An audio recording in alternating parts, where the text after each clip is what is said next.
Phil Gallagher of ThrabenU here for another Legacy stream.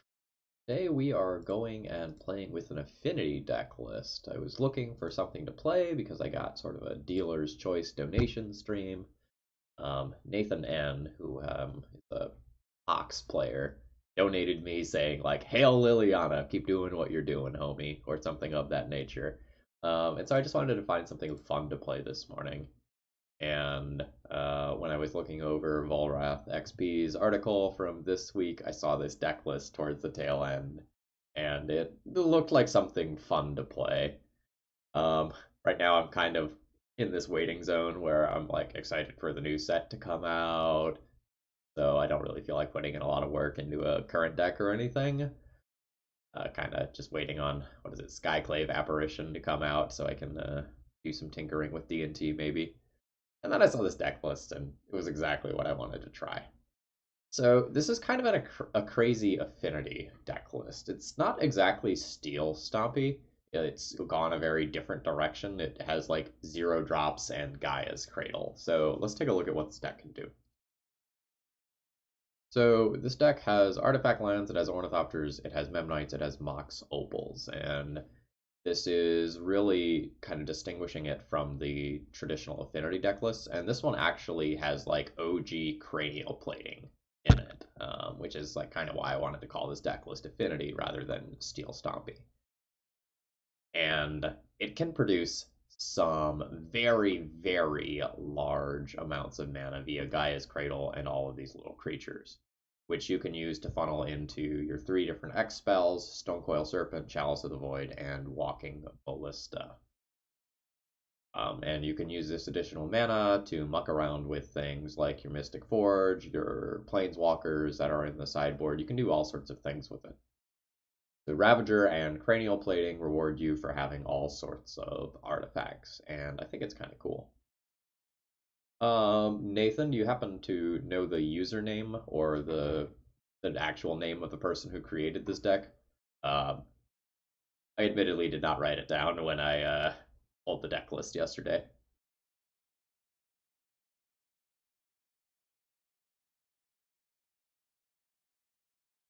For those who have heart, credit to them for this deck list. I think it's really cool. Whether or not it's good, I have no idea. But like, I love the ideas that are at play here, and this is just radically different from any other like Steel Stompy Affinity deck that I've ever seen before. So like, I'm so on board with trying this out. There's a bunch of like small synergies in the deck list. So like you have a flyer plus cranial plating. You have the potential to be able to equip cranial plating on turn 1 off like soul lands and opals and stuff like that. There's cool things going on here. You don't see any crystalline giants, so you're skeptical. Crystalline giant, like, it would definitely be hilarious on this deck list because it gets like some sort of evasion or unblockability, and then there's cranial plating on it. God, that does sound fun. Add one. Yeah. Do I own any? Okay, how many crystalline giants do we put into this deck list, and where do we slot them in? Did I pull the Mystic Forges? Nathan said that the user already cut the Mystic Forges. Alright, let's do it. Alright. We're gonna go to my good friend Card Hoarder and pick up a couple of Crystalline Giant. Does not take much to convince me. Ooh, do we want the Mecha Godzillas this time? Let's take the Mecha Godzillas this time. I think I can borrow those. 2 over 2 Mystic Forge.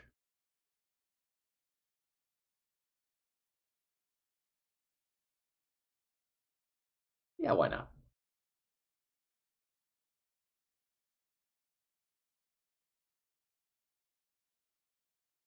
Very much appreciated, Nathan. The main thing I like about Crystalline Giant is all of the things about Crystalline Giant. Yeah, it's like rolling the dice, right? Like you play the slot machine just a little bit, which tends to be really, really fun.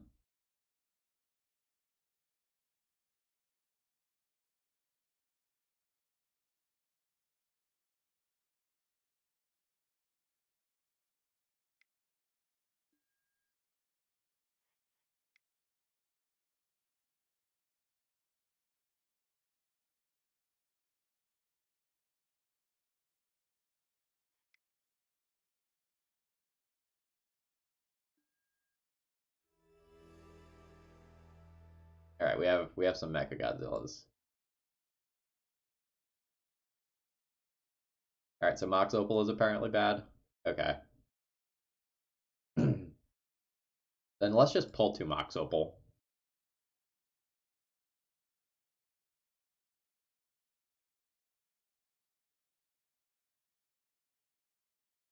And keep the Mystic Forges.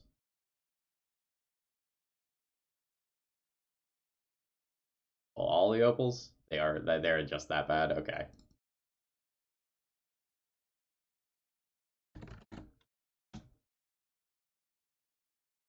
Maybe let's just like row 2 Revokers main deck in their slots or something like that. Guten Tag, Otter Lady. I think I'll get that one right. Or wait, no.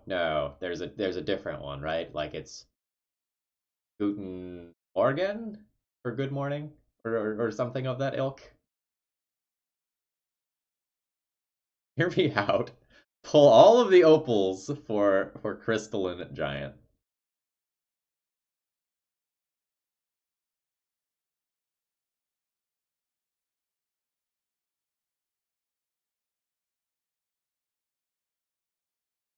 Guten Morgen. Okay.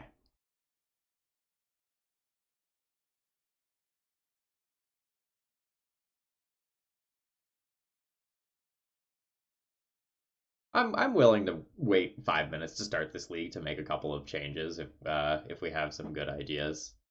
Like I think this league is going to go quick.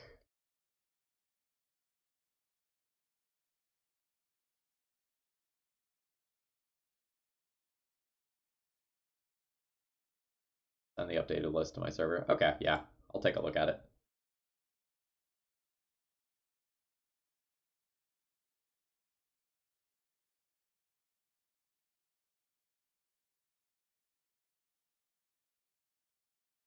Like, I'm very much expecting this to be a 2-hour league, so I am not too worried.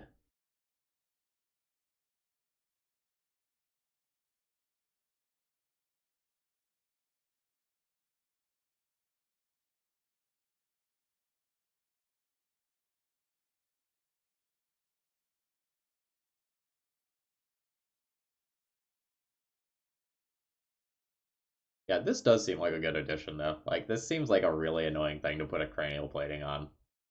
Like, oh, it has Menace and Lifelink, and it has +10/+10. Deal with it. Oh, you bolted it? Oh, now I'm sad.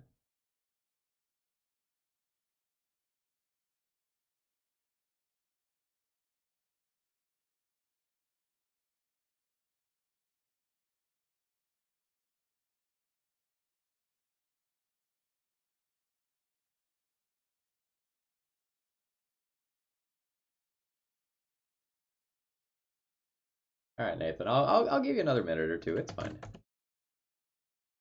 But I am gonna just borrow 2 more of these. Like, if we're gonna change the deck list a whole bunch, like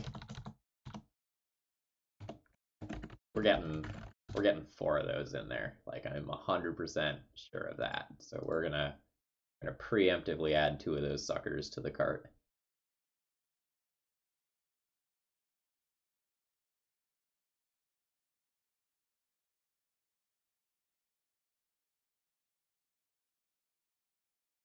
I also sort of feel like I need another land or two if I'm going to cut off 4 of the Mox Opals from the original deck list.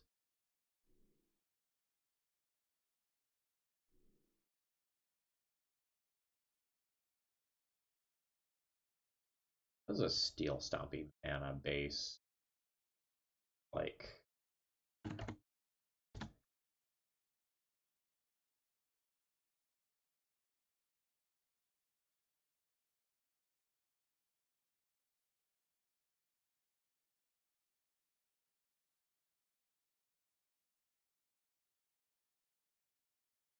this is a little different, obviously, but this is a 20 land deck with 4 Mox Opal also.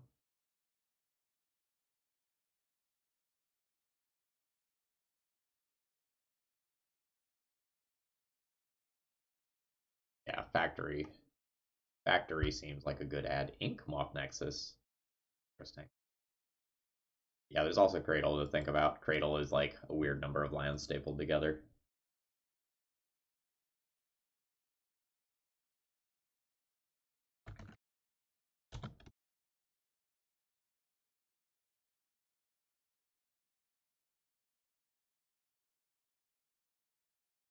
Yeah, let's get two Mishra's factories.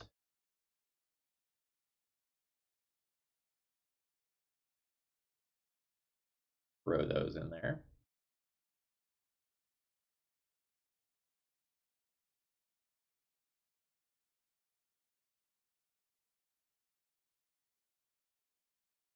Those could be in the place of these. This can go into the sideboard over Sorceress Spyglass. We can play two more Mecha Godzillas.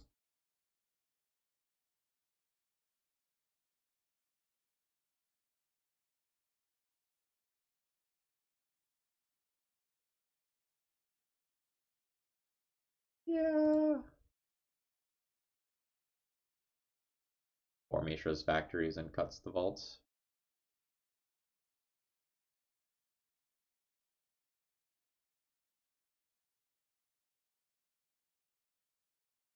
By that.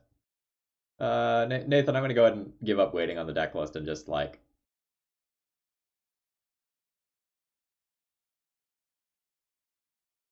get going. I'm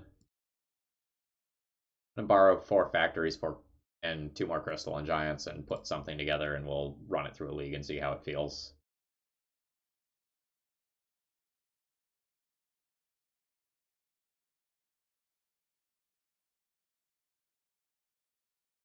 Yeah, I like the idea of playing four of those suckers.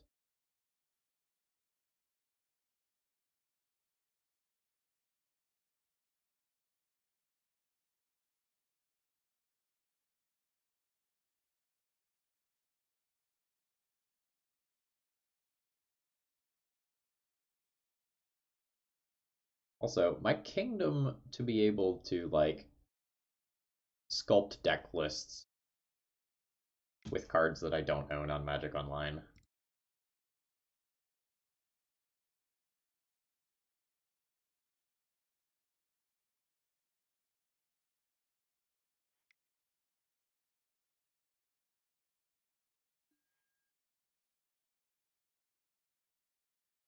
Alright, so let's go to four of those in the main deck. Go to Mishra's Factory. Add four of those to the deck. Drop two Vault of Whispers.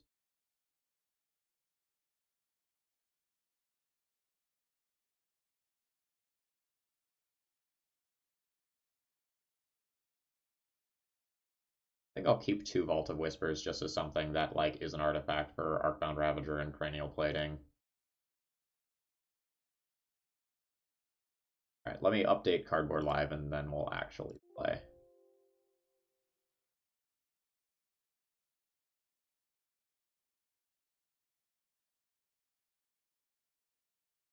Did not expect to get anyone in the stream this morning who had actually played this deck. Alright, Cardboard Live is live. We have four Crystalline Giants. Let's go and have our fun. Constructed Legacy League. Let's battle.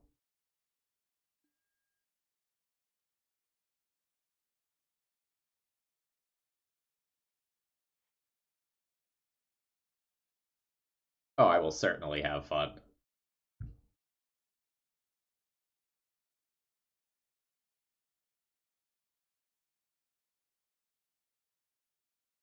Wanted something kind of low-key this morning. It was a long week. So on Friday, well, I guess technically on Thursday, my school decided to completely redo its remote learning schedule, which I think was a good move. Let me start there. Like, I totally agree with the decision that they made, but it created so much work for me in the past 48 hours. Kind of one of those things where I had to redo about 2 weeks worth of plans and like edit a whole bunch of assignments and change things here and there, re-record videos, that sort of thing. The changes were good. It's going to reduce the burden on both like teachers and students.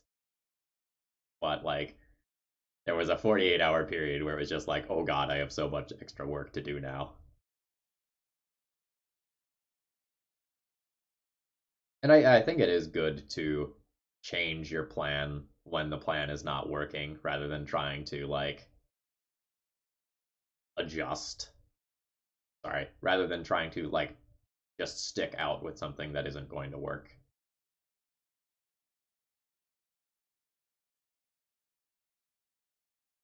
So my school was trying to keep our like high rigorous standards in place while doing remote learning. So we were trying to keep on the same amount of instructional time as we might have done during the school day, and the kids just could not handle it. The good kids too, not just like the lower performing students or anything. Like the time spent in school and the time spent in front of a computer doing like essentially modules and such are very very different things. They were overwhelmed. Students were having trouble keeping track of everything. We're essentially having the amount of like instructional time and homework time and whatnot.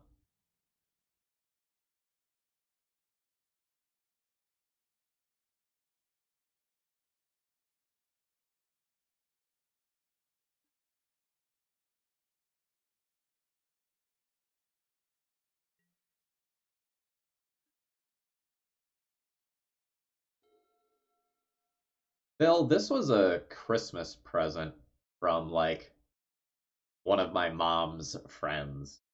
It's like such a good blanket. Like I love this thing. Very, very fluffy. Just sort of thing that makes me feel good.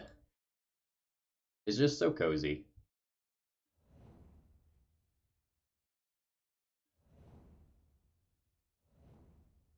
Against Preordain, I am just going to lead on Chalice of the Void. Like that can't really be a bad line.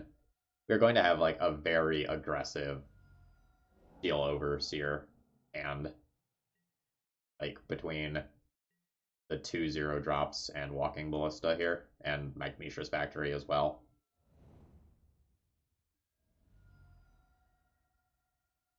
If this is some sort of control deck, I'm actually a little bit less excited about this hand because this Steel Overseer gets answered and then everything else is a bit problematic.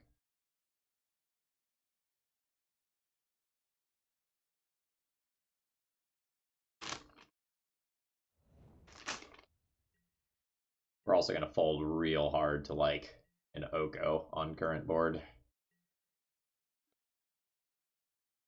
I think this is going to be worth playing rather than going full aggro. Like stopping an Oko from coming down seems important.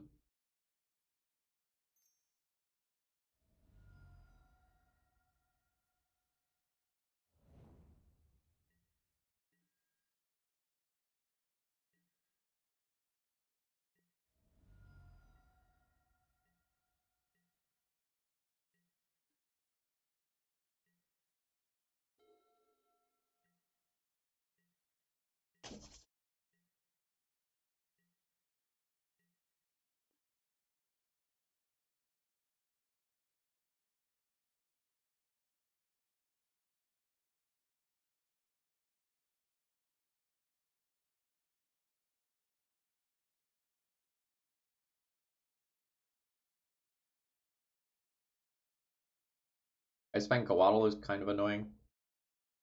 I think I would trade Memnite for it gladly. I think I need to get the Steel Overseer online.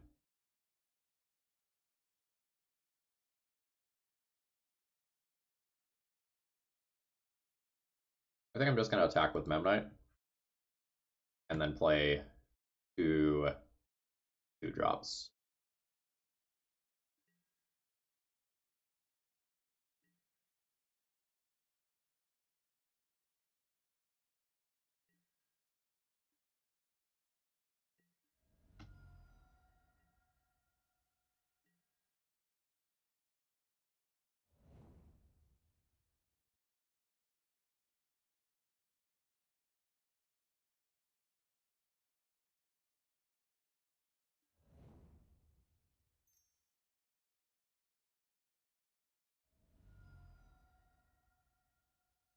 Unless our opponent goes like land, land, dead of winter, or something like that, I feel pretty good about this game now.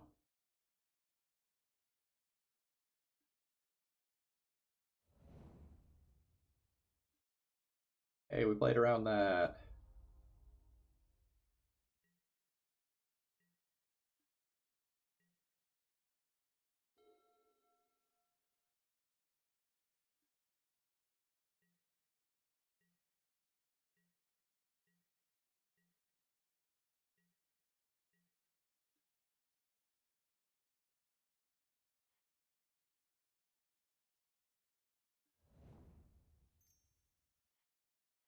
I think I'm supposed to save one thing in hand for just the really bad dead of winter scenarios.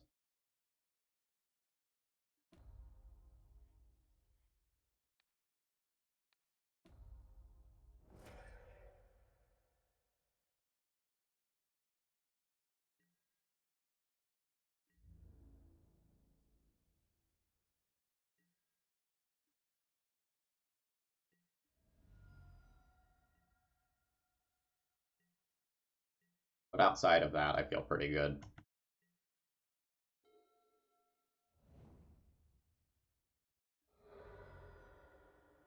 Don't do it!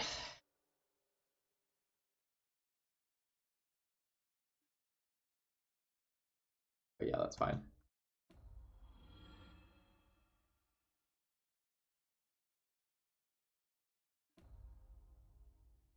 Yep.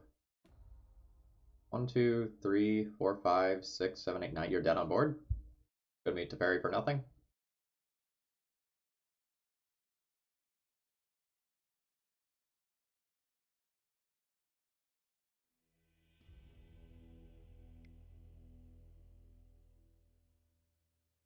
Planeswalkers, get in there.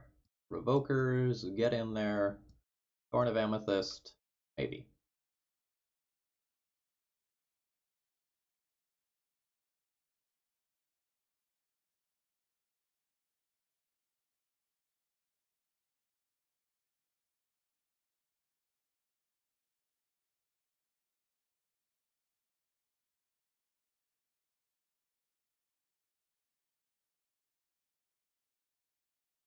I don't know how many Ornithopter sort of cards I'm allowed to cut, because it kind of seems like I just want to be increasing my card quality. But like this fuels the Cradle, and that seems like kind of a big deal.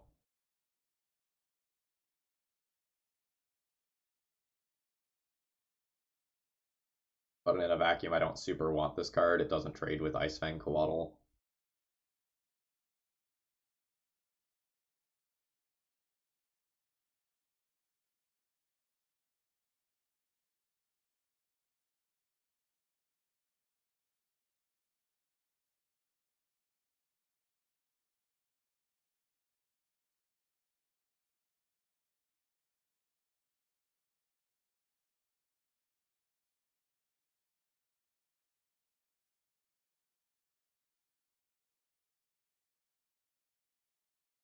I guess these Thorns are worse if I'm bringing in Karns, right?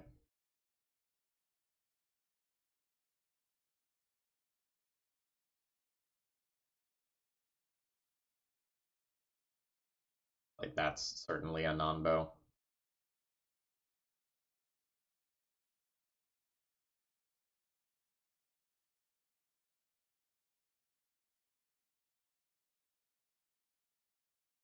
I don't really know how to board.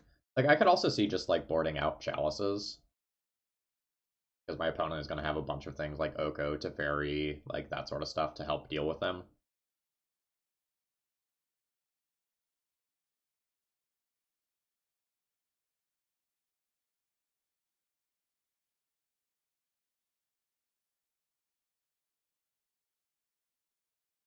Like I wondered if when I'm on the draw specifically,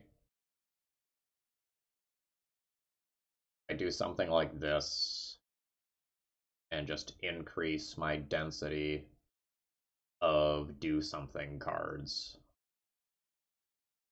and play a glorified aggro deck that just keeps spewing threats at them. Let's try this.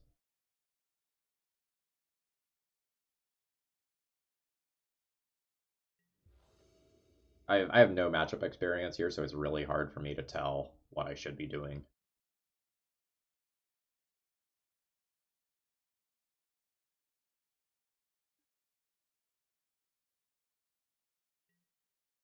This produces a turn 2 Karn and is probably fine.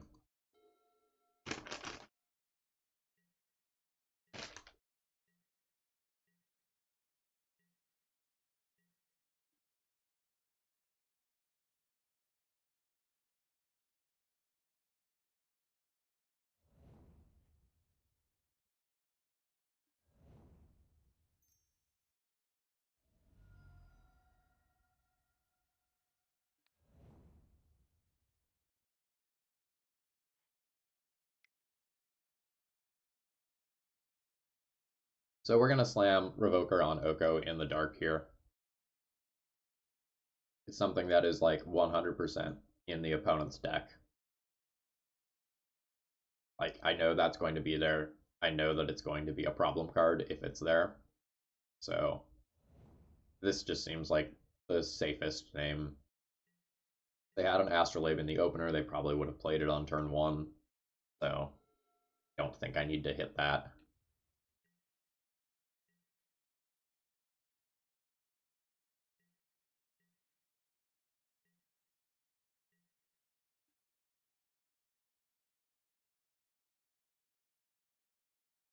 I think Coatl kind of sucks for me here if I just attack Revoker into it.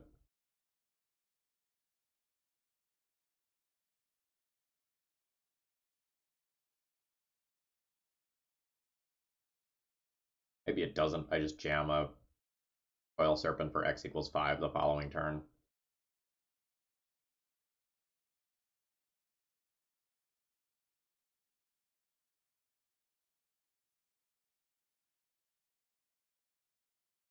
I could just play a pre-combat Walking Ballista for X equals 1. Try to bait a counter with Steel Overseer. Go Karn next turn. Stonecoil Serpent the following turn after that. Like, use my mana.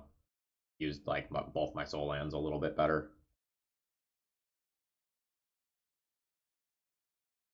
I think I like that.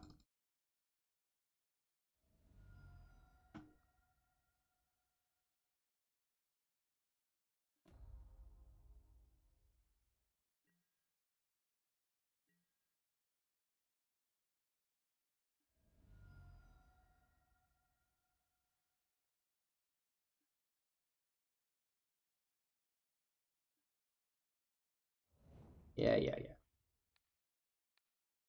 I know.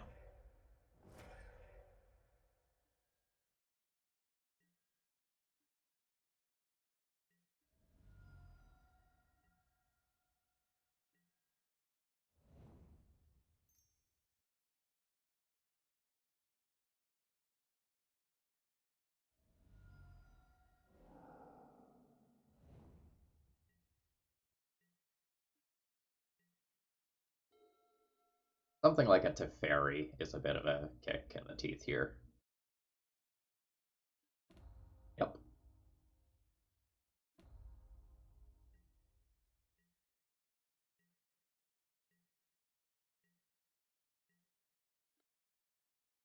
Six mana this turn?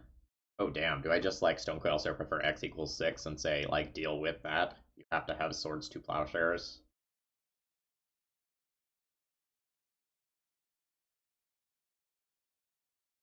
Or do I just try and resolve the Karn? And try to resolve Karn plus play Revoker.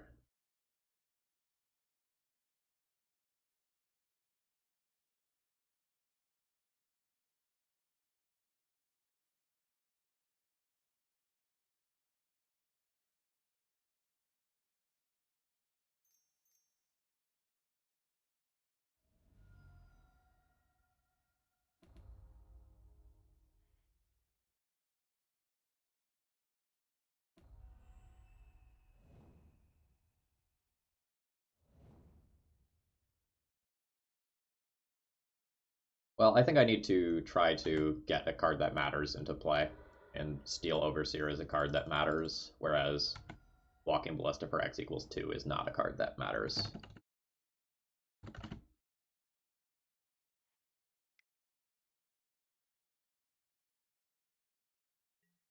Like, I can put a X=2 Walking Ballista in play, and that can eat an Ice Bank Waddle, and then I have a 1/1, right?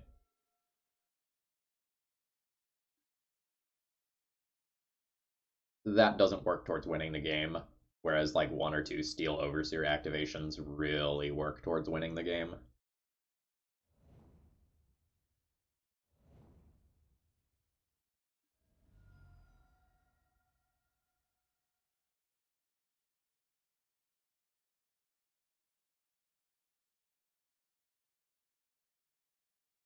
I'd be able to out aggro something like an Oko at this point, which is cool.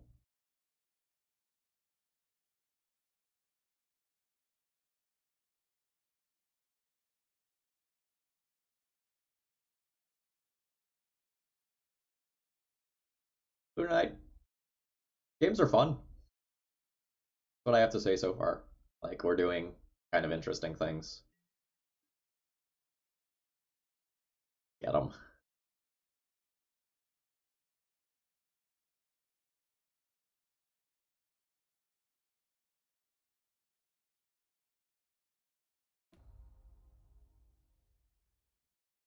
So opponent doesn't have Astrolabe, so I don't have to worry about something like instant speed Dead of Winter. Probably just correct to minus this.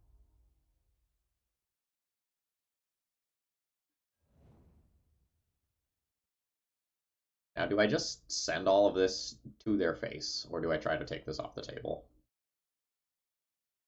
I think I'm just sending to the face. I have like so much aggressive power in my hand.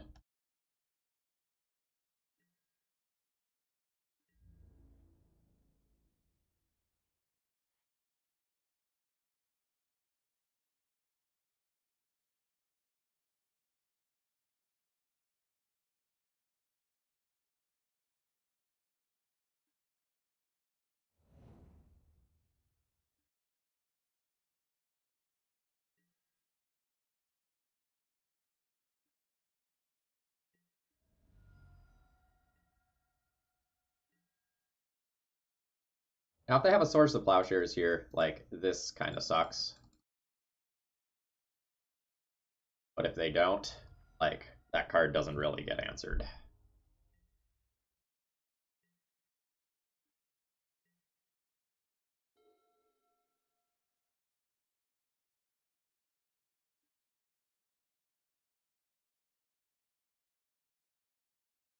I would take the 5 life.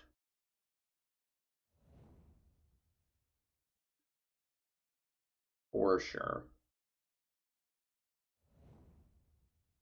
It was a bottom with that Preordain. Junking cards from Ponder.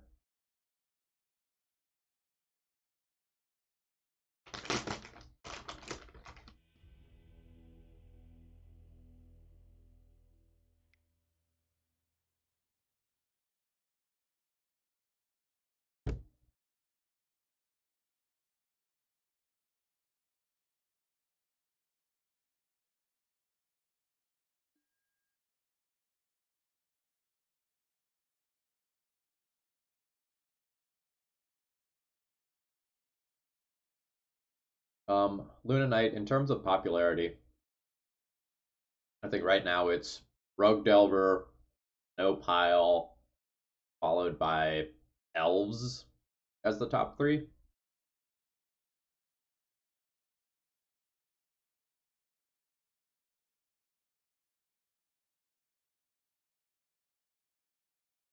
Yeah, turns out that Allosaurus Shepherd is like really good.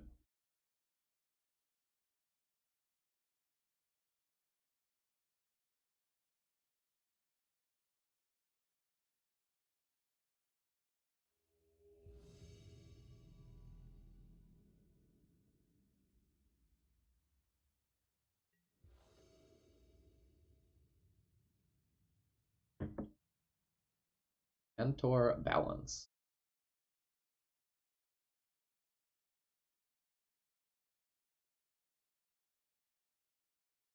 This is Crystalline Giant. Is this a legacy hand? Turn 1 Memnite Cranial Plating, turn 2 Arcbound Ravager, turn 3 Cranial Plating, Equip. I'm not sure that this is a legacy hand. Like, I kind of want to find something a little bit more stable.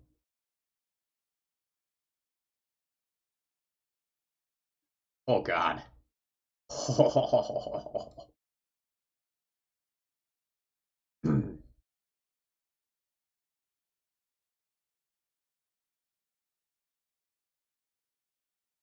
I think this hand goes turn 1 Chalice, turn 2 Lodestone, turn 3 Stonecoil Serpent for X equals 6. I think I just junk Cranial Plating.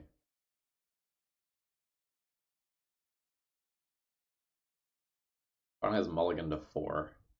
Chalice into Lodestone will probably be good against them if I don't get turn 1'd.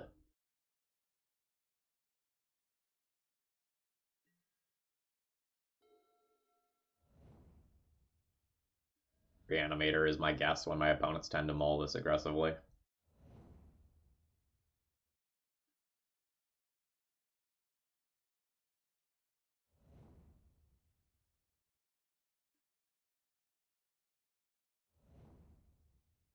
Yeah.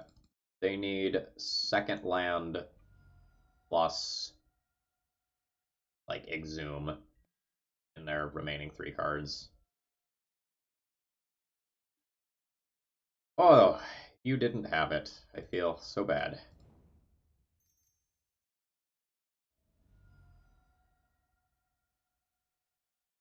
Yeah, what I really meant was like they need land plus 2 mana reanimation spell.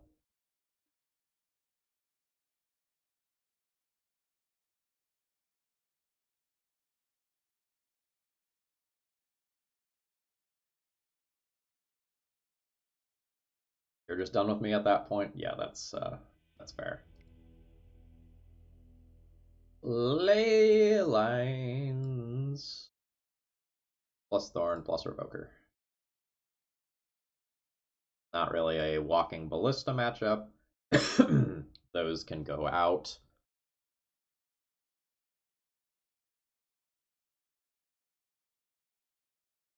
Just kind of want to play 1 or 2 disruptive pieces and then kill my opponent as quickly as possible.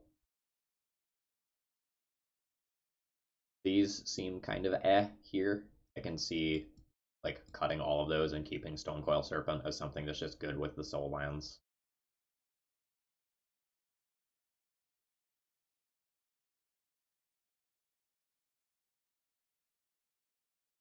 I guess theoretically we can make an 8/8 Stonecoil Serpent and just like block a Grizzlebrand. They still lose me with 26 creatures after cutting 8 of them. Super surprising. Happy to see that.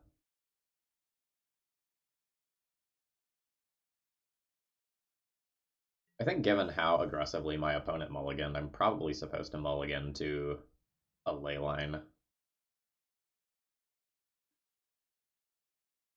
when I'm on the draw. This hand's not really good anyway. It plays a Chalice on 1 and then like can't play the follow-up threat. I would be fine with mulliganing this hand anyway.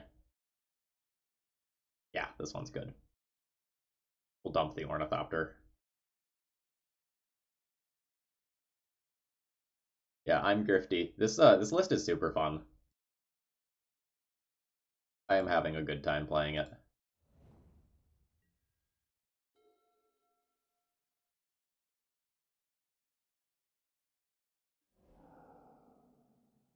Bye, Chalice. I'll miss you. Bye.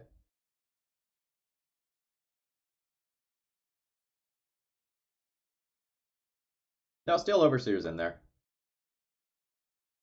It's a 4 of. I think you just missed it.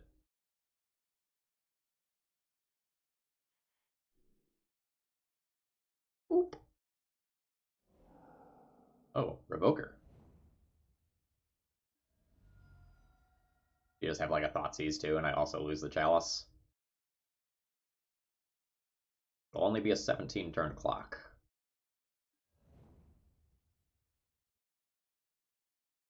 That's where your hand is at. I would like a Phyrexian Revoker. Oof. Like, I get it, friend. I do.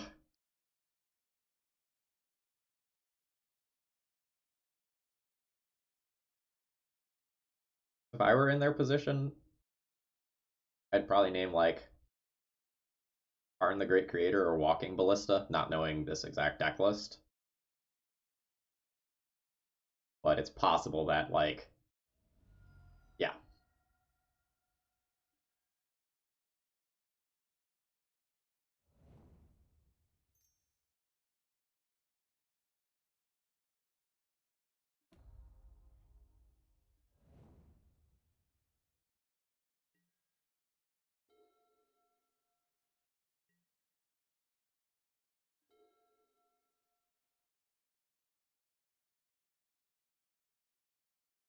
I think I'll trade bodies here.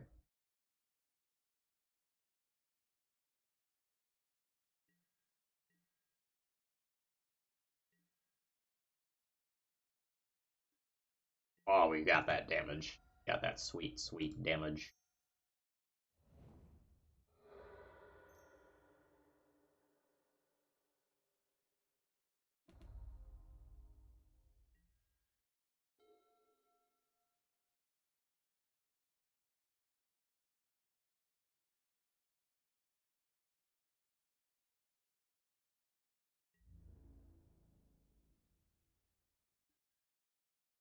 That should uh that should end the game.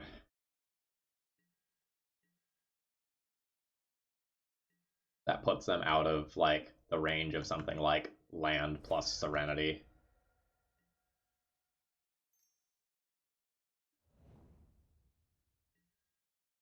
Does make my Karn Scion of Urza more awkward.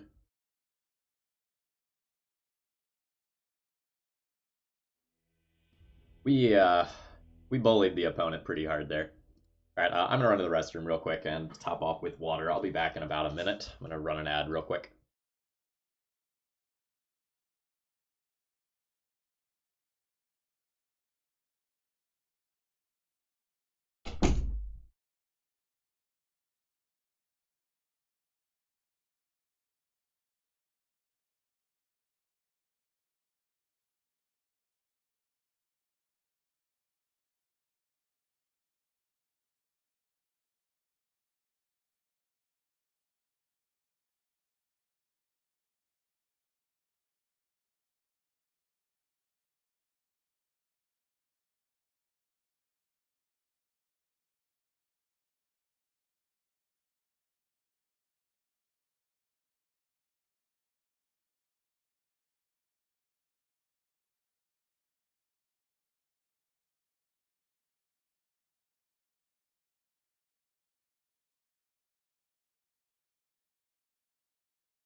Yeah, Moses.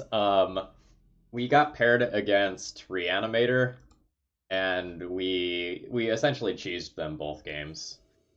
It was not close. Um, and does not do anything.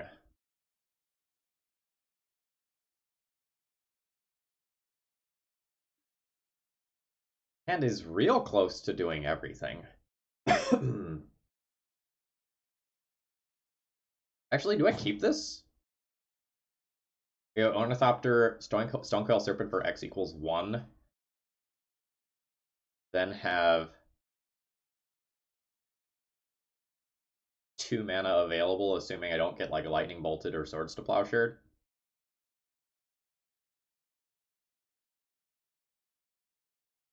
Hmm.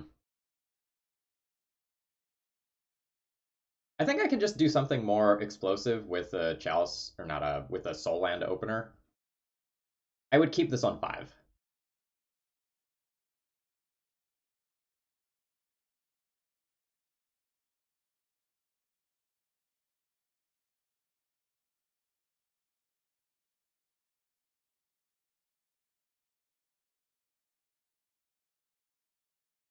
This hand I'm keeping. I know I'm pitching the Walking Ballista, and then I'm a little bit less certain about the other one that I keep. Or, sorry, the other one that I get rid of.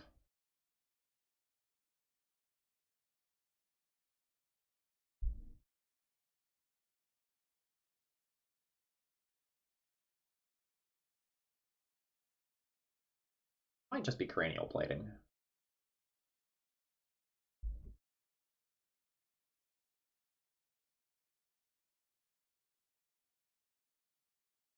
No, I think I'm keeping the Cradle.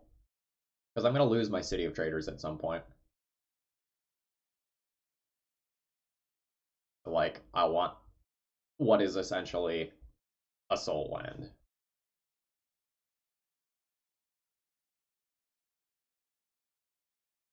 I think I'm binning these two.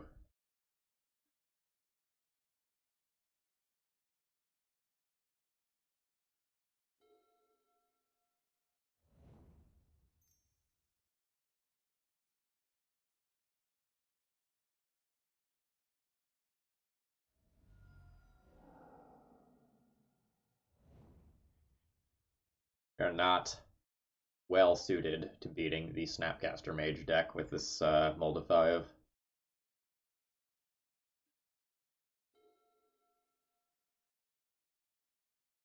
On Snow, the Mad Lad.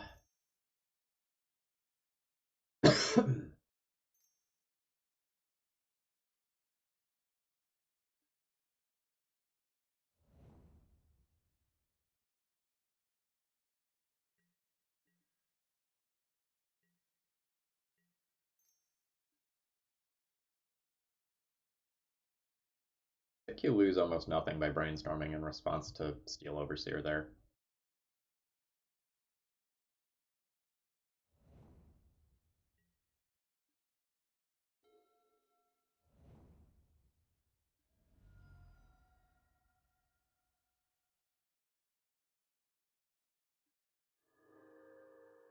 Yeah.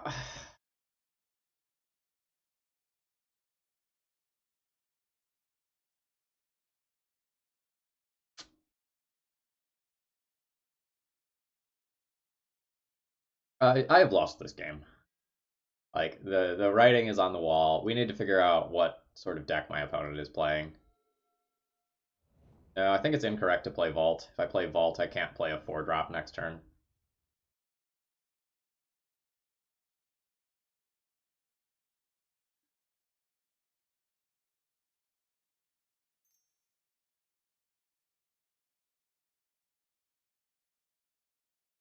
My opponent is playing some sort of Stoneblade deck.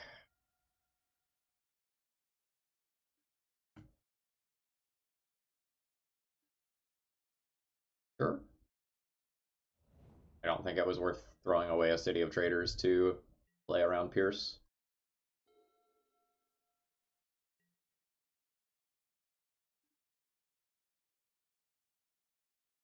Yikes.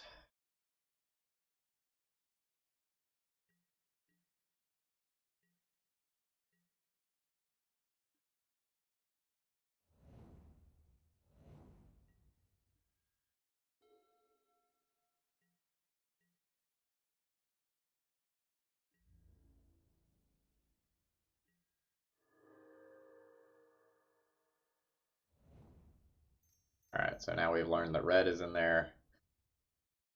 Don't Forge Mystic is alright. Alright. That's enough information. Like, we're dead. That was a mull to 5 into a pretty bad string of draws. So, probably want Karns. Probably want Revokers. Some of this stuff is worth consideration.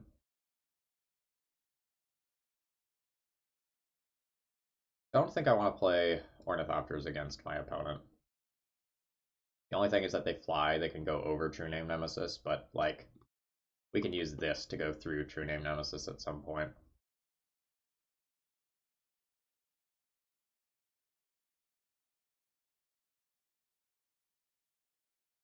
When I'm on the play, I think Chalice of the Void is good. When I'm on the draw, I don't really think Chalice of the Void is as good. I know I want this stuff.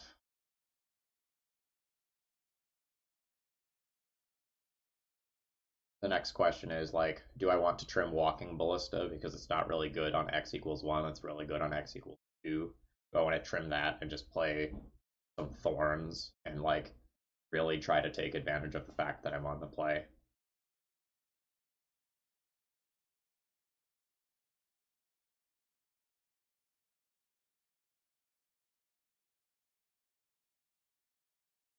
That may be correct, even though it's a non-bow with my own Karns.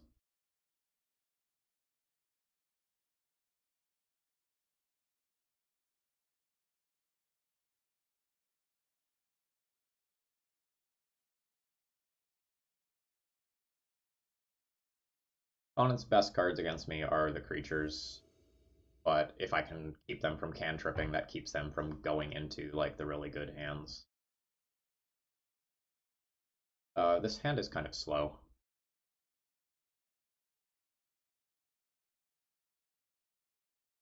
Play a Stone Coil Serpent for X equals 1, and a Steel Overseer, and yeah.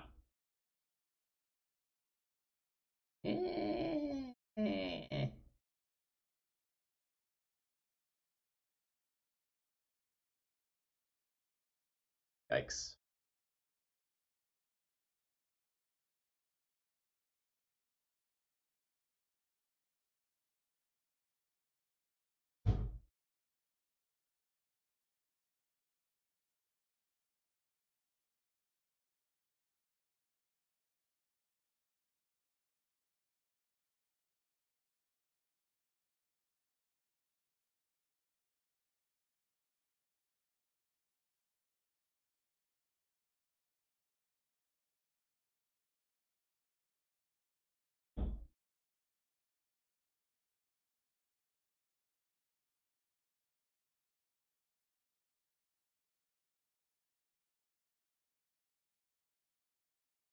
I think I have to get lucky and get an aggro kill here. I think this is going back, and I think the Vault of... Oh, maybe it's the Mishra's Factory, actually, because this is an artifact for these two. And maybe this goes back. But we're a Swords to Plowshares away from destruction here.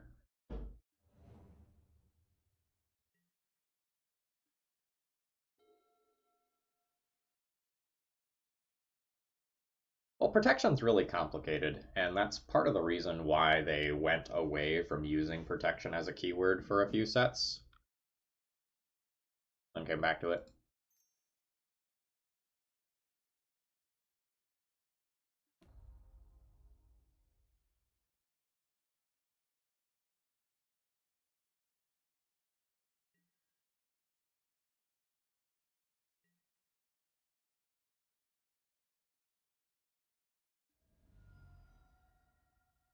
You want to activate here in case of Swords to Plowshares.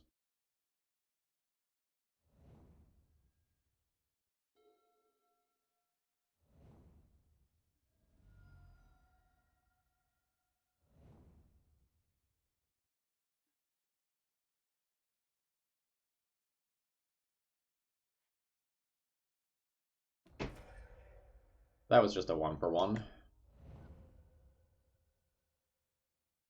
That That's fine. This is actively good.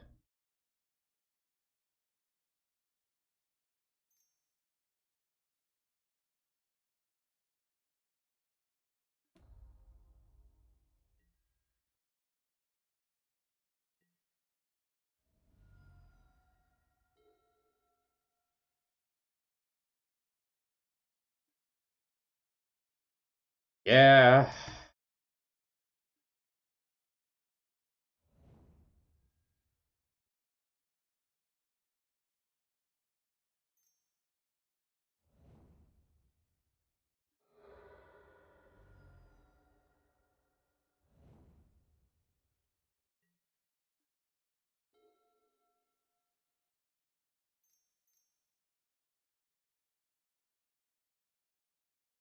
All right, opponent. We're just not gonna talk about what happened. Okay? Is that fine with you? Let's just not talk about it. I'm gonna play out the city here because that plays around. I didn't need to play around Spell Pierce. That was actually just wrong. Missed one damage here.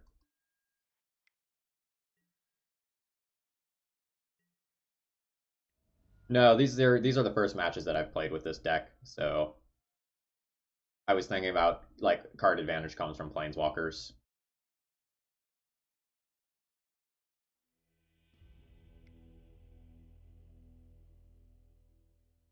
Okay. So on the draw, the thorns become considerably worse.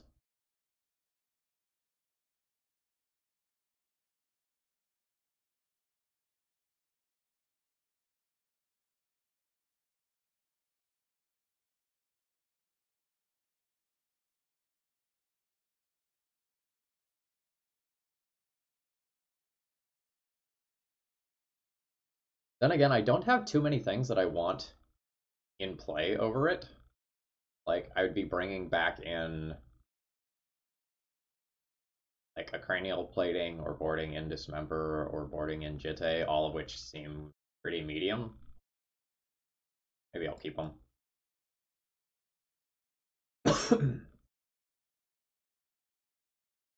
So my initial thoughts on this deck are that like the good hands are so good, but you have to mulligan a lot with this deck, which makes you a little bit softer than normal to Force of Will and Force of Negation versus traditional Steel Stompy. But this deck is going to Goldfish way quicker than Steel Stompy. But this comes at the cost of hands that look like this.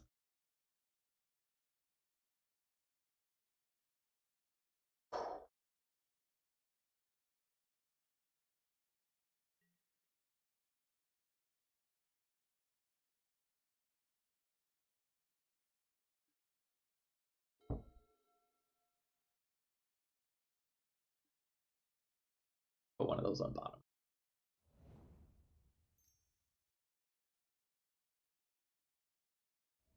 It's the Crystalline Giant.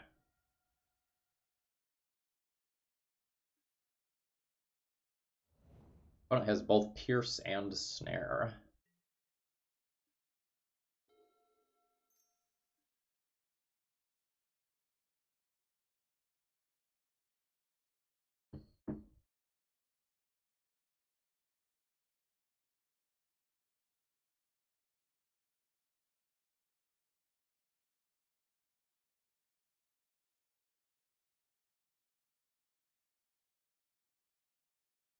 I'd really just kind of like a regular land where my hand's at currently.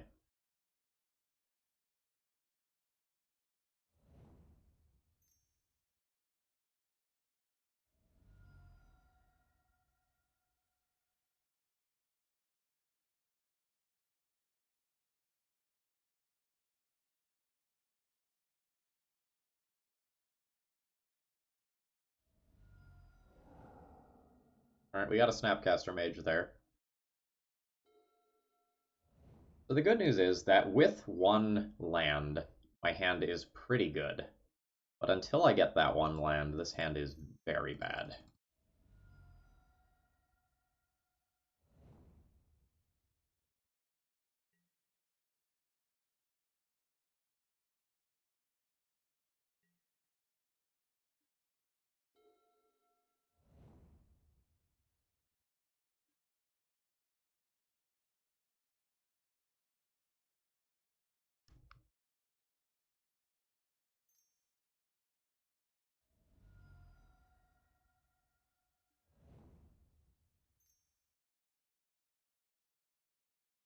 Legend rule my Cradle for 1 mana. I don't think I'm going to do that. I don't think that's worth just putting a Cranial Plating in play for.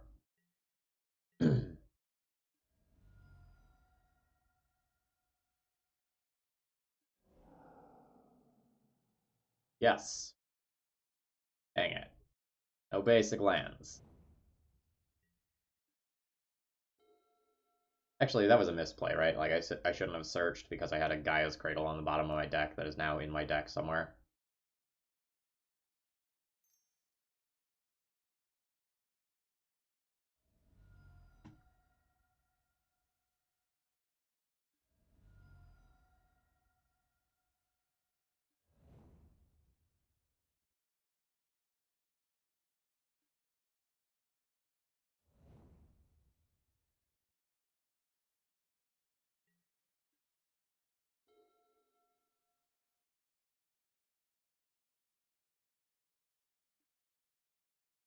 Okay.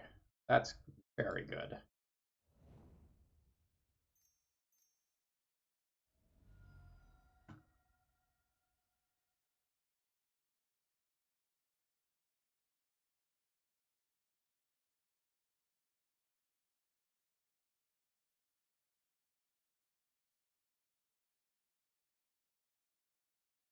Haste is not one of the options.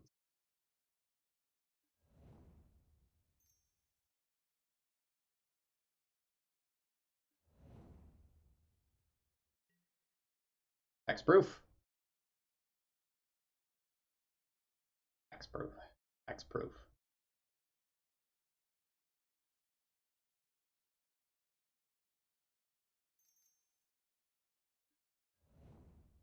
Rats.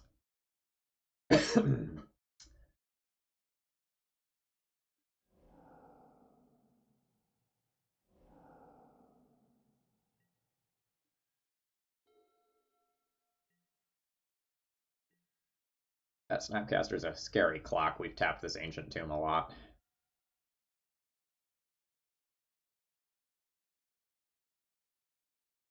Am I tapping it one more time? Or am I just playing Mishra's Factory?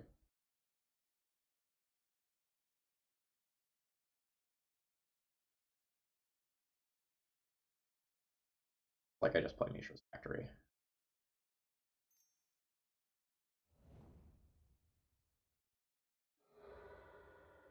Like, we're kind of all in on this creature.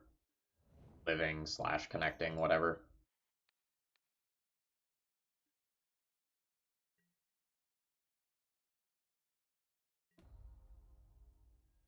We are vigilant.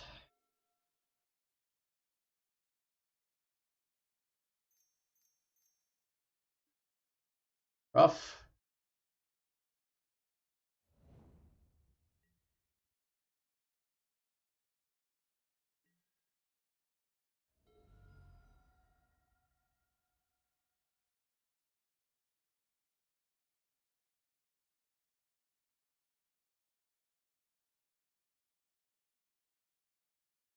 Animate Factory turns. Okay. Can I stay alive by animating Factory to make Gaia's Cradle into mana producers? Yeah. That's awkward.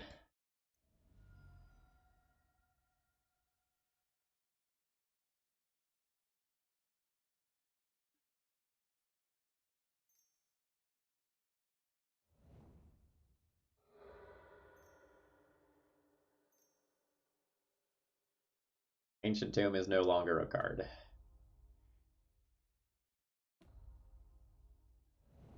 Snapcaster Mage is a lethal threat, so I'll die to anything. Rough. Okay. We were surprisingly close to turning that game around.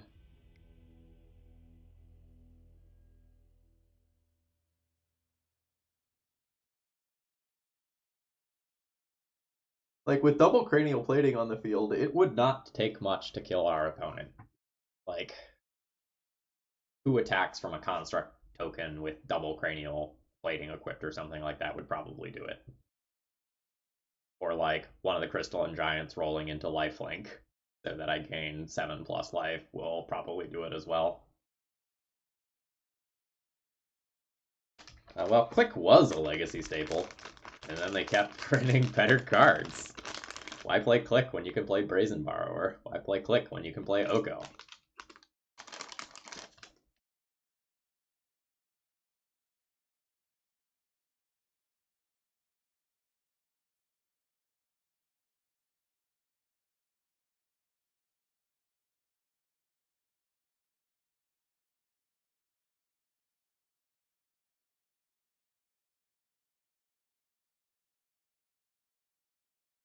Speaking of fire, we now have a red Tarmogoyf. That's a thing that happened this morning.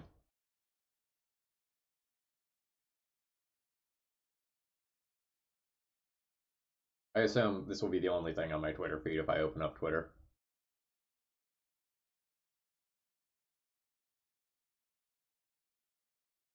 Yeah, here we go. We now have a 2 mana 4/4 red card with a built in ability to filter.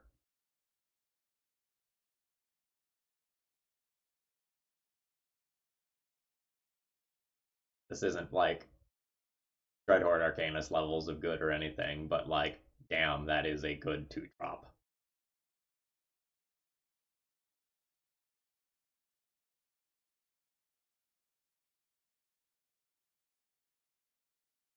Like, cards that have built in protection from removal spells that are very popular in a format tend to be good.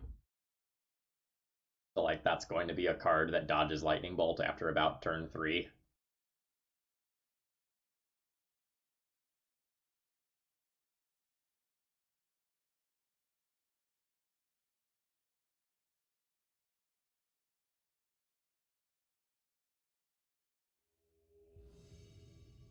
I'm going to talk about Skyclave Apparition on the podcast this week, Fine and Andy. That card is going to help.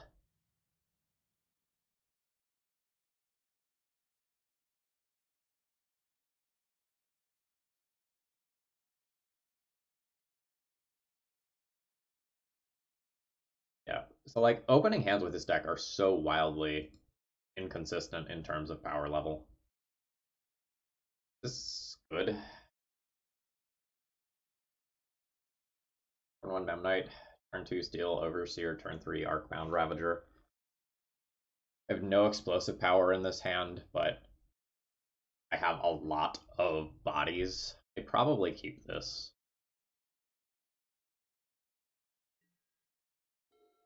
It's just not impressive.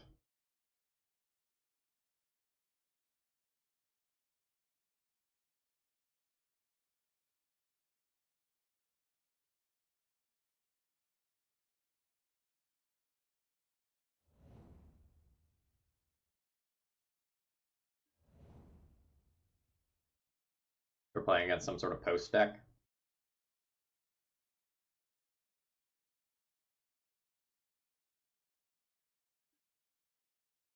Ooh. The turn 1 plan has changed.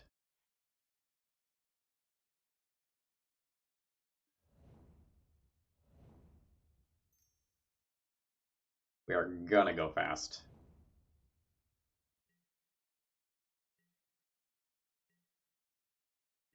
Not sure if I'm playing Mechagodzilla or Arcbound Ravager next turn. I think it's Mechagodzilla. Like, put some counters on that sucker and just go.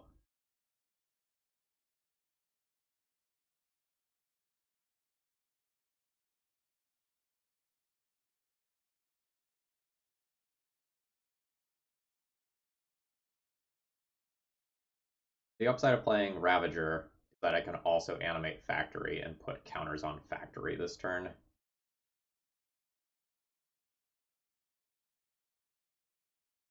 But then it becomes very hard to put Mechagodzilla into play afterwards.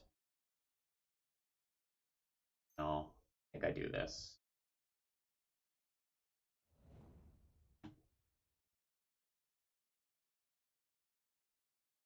No, this is a 3-drop.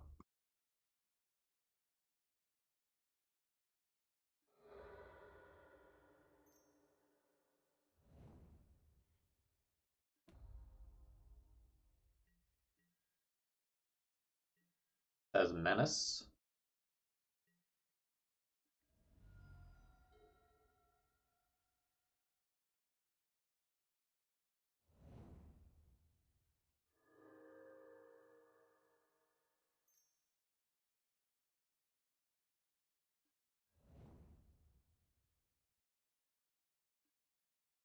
The fact that my threats are colorless is probably really good here.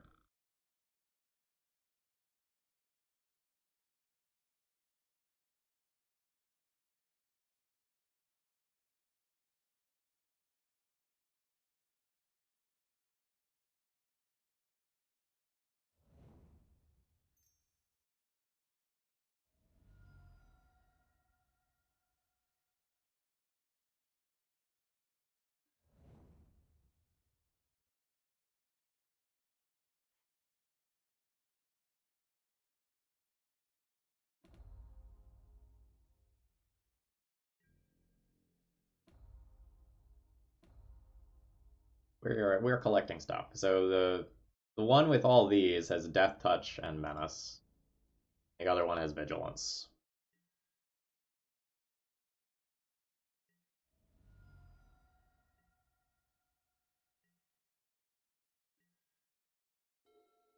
Short of something like Ulamog exiling two Mecha Godzillas, we probably just got this one.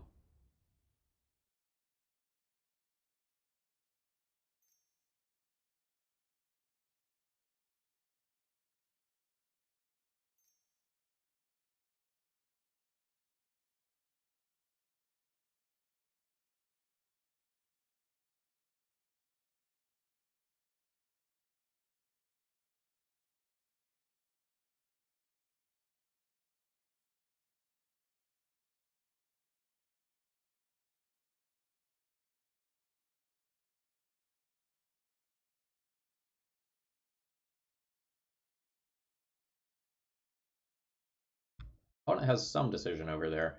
I wonder if it's like them considering whether or not they're showing me more cards or whether they're just conceding here.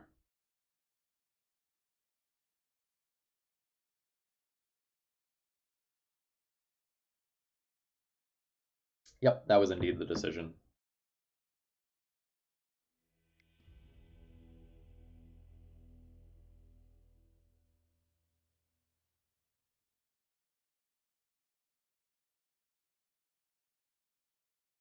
Walking Ballista is not really good here. I probably would just want to board these out, and then like most of my primary aggro plan is good. Actually, Chalice of the Void is not really an all-star either, huh?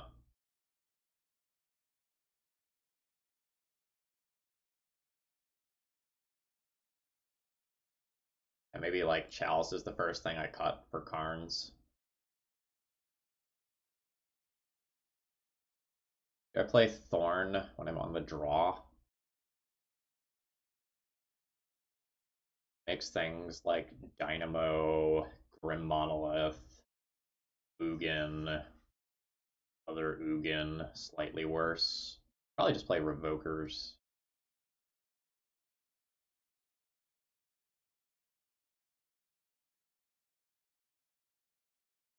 Now I have two Thorns that I can think about playing over Walking Ballista.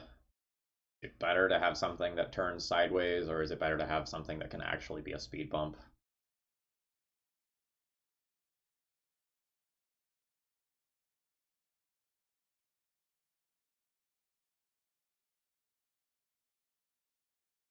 They can play Candle. Candle isn't necessarily stock.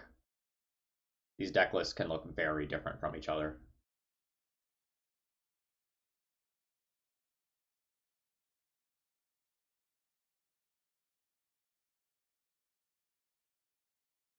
Like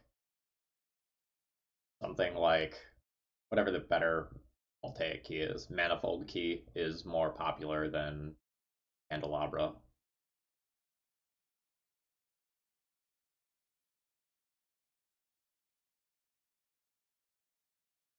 I think I'm just going to submit this.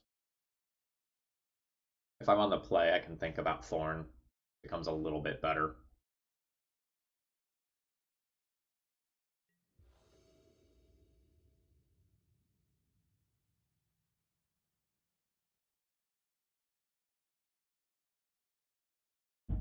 How fast is this aggro? Turn 1, Stonecoil Serpent, Ornithopter. Turn 2, Plating, Equip. Attack for 5. I Goldfish my opponent on turn 4 or 5 if I just keep this hand. I wonder if this is good enough to just keep.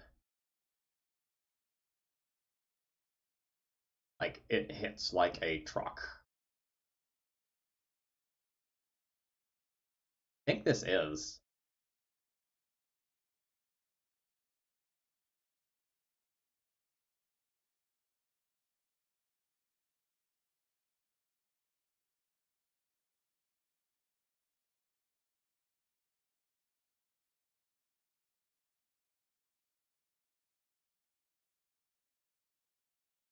Like, the fact that I have double Vault of Whispers to grow the cranial plating and damage output seems good.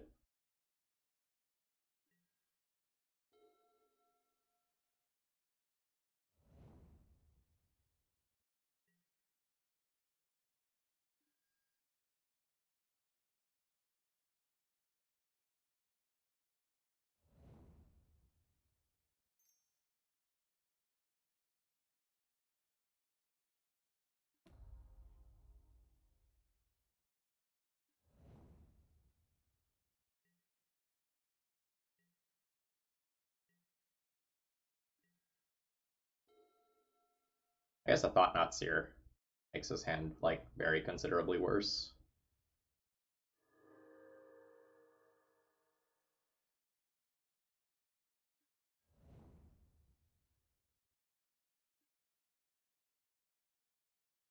You're not a part of the plan this game. Sorry.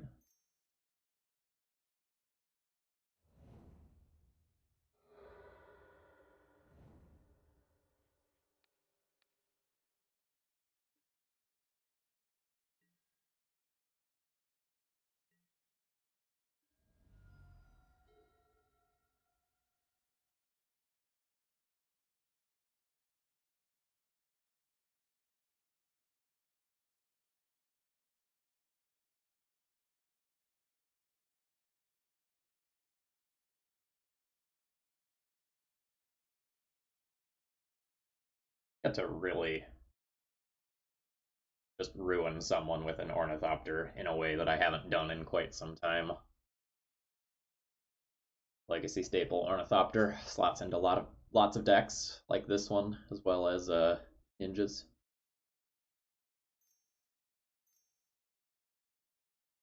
Like a Golos here. An Endbringer.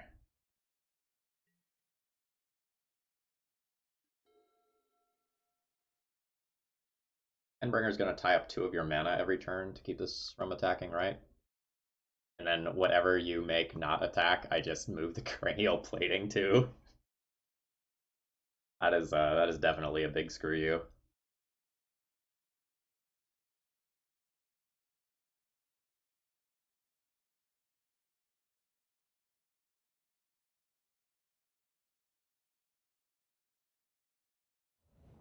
I don't know that a Ravager does too much right now. I think I'm just going to play a 2/2. Because if I draw a Soul Land, I'd rather play Karn.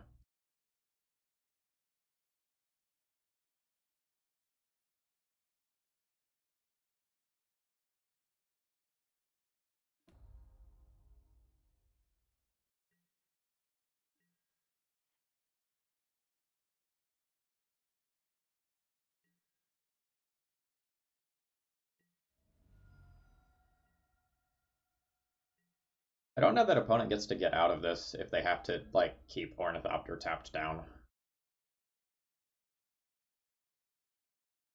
They probably need, like, Vesuvas to copy Glimmerpost. The more life.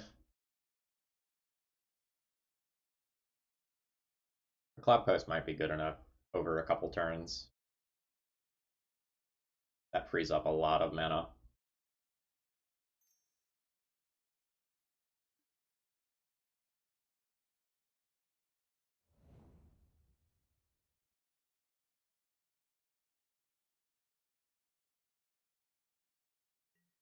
Oh, I am not forgetting that.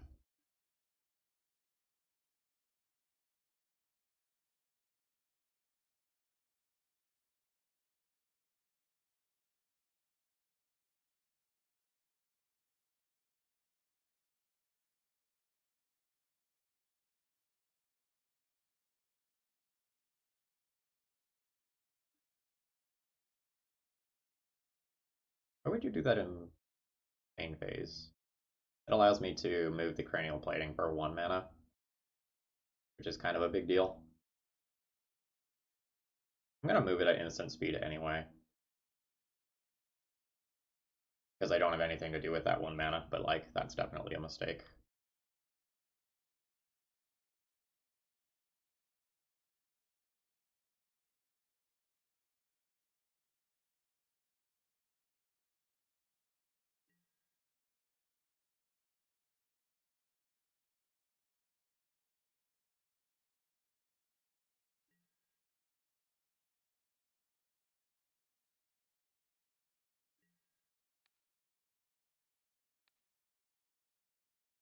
Well, see, the thing is, I do this trick once and then they die, right? They have to have a dismember.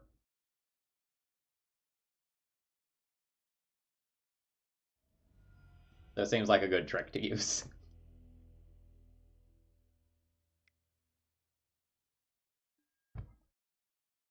I don't know. So like there's an argument to doing it at sorcery speed, so that if they no, if they have a removal spell, they wouldn't do it in response to me equipping, so I get another shot to equip.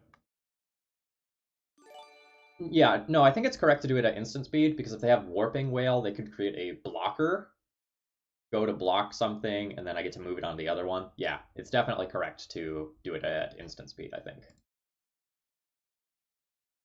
Mats, thanks for following. So honestly, I'm very surprised you weren't following before. You're here regularly. That's like every once in a while I'm on Twitter and it's like, oh, this person who's in my newsfeed every day, I'm not actually following them. That's just the Twitter algorithm doing its thing. Whoops.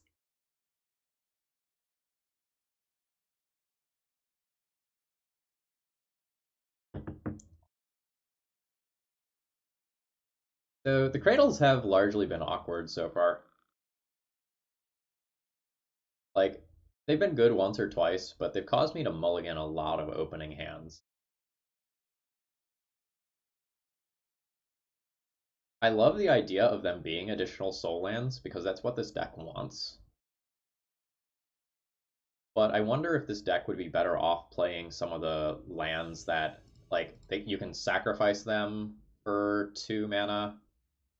That Crystal Vein, I think.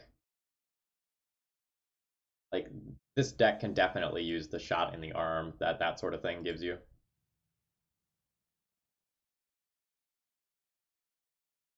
Um,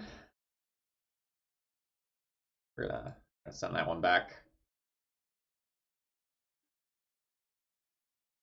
Okay, how do I like this as a 6 card hand? Memnite, Stonecoil for X equals 1. Turn 2, Chalice or Cranial Plating.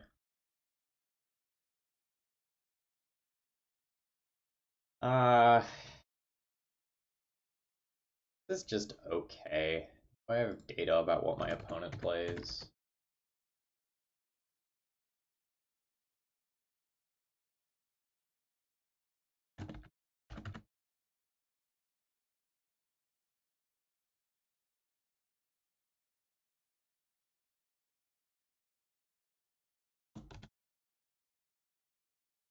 Lots of different decks. Last seen on Cloudpost. Last seen on Cloudpost in August.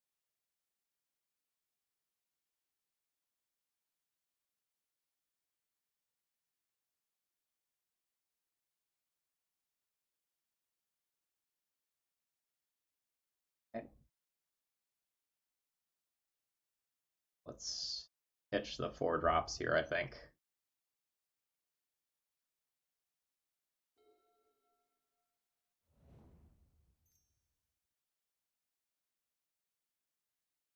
Not fantastic hand versus Cloudpost, but opening on a Steel Overseer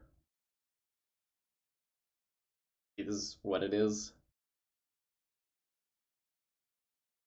If I rip the land so that I can curve like Memnite into Overseer into Mecha Godzilla, that becomes good.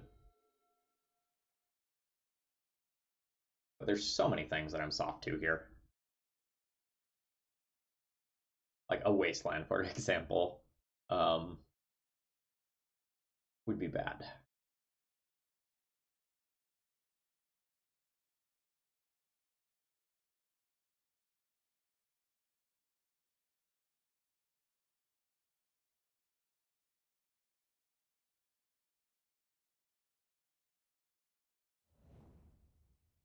opponent is on post. We could try to aggro steal a win. Ooh, no we can't. Overseer getting shut off here is pretty rough.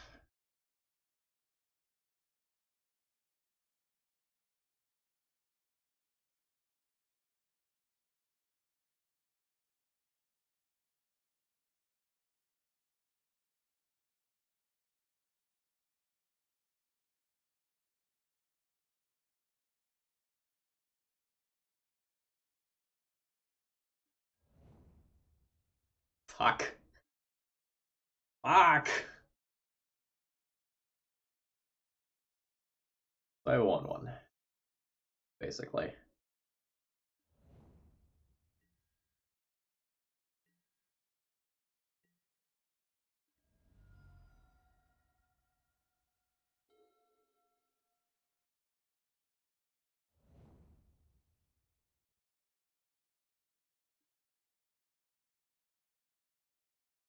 Send them! Winning the race as of right now. Aren't you proud of me, Twitch chat?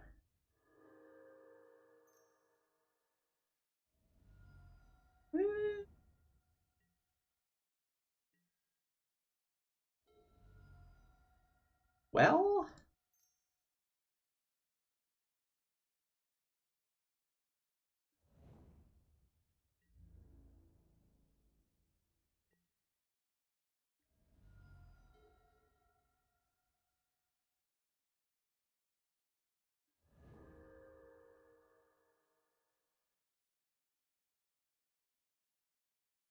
the real win is if we knock the Reality Smasher onto the defensive.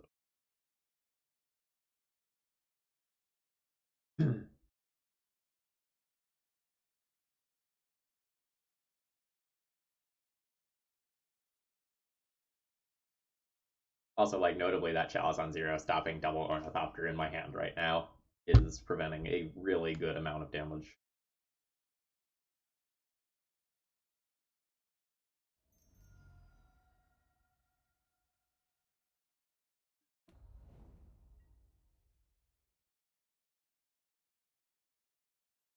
Oh, it's on the defensive. Okay. So it's Mecha Godzilla time. Everyone prepare your dinosaur noises and little arms.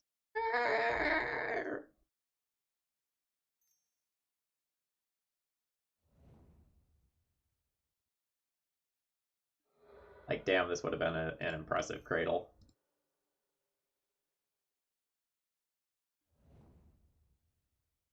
One, two, three, four, five.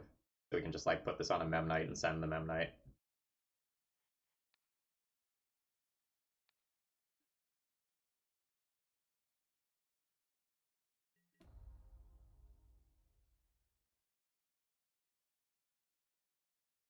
I think I just send this.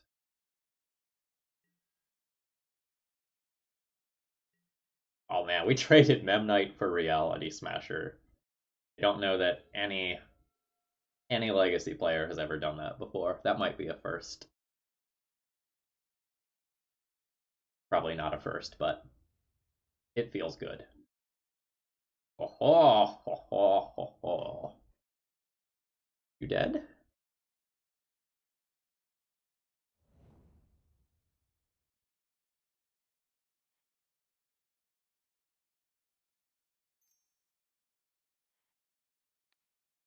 I think I equip you. No, you get Warping Wailed, whereas you don't. You get Dismembered. This is awkward. You'll lose a little damage. But playing around Warping Wail seems fine.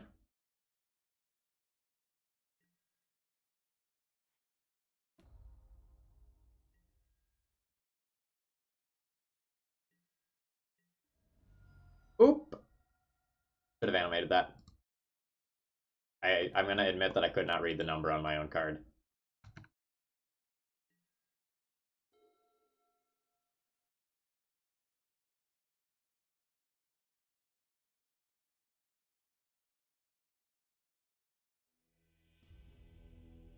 I thought that I already had lethal, so I didn't want to show a trick.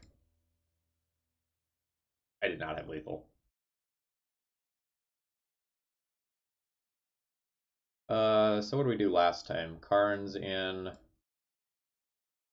Revoker's in, Chalice is out, Ballista out. So this time around, I know that my opponent has Reality Smashers. Maybe that makes me want to play a couple of Dismembers. Like, Walking Ballista very much is not good.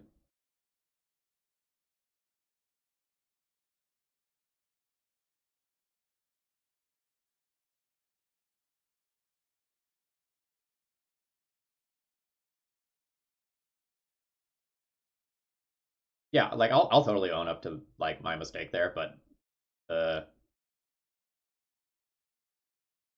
with the size that the cards are on the Moto battlefield, that number is, like, surprisingly hard to read.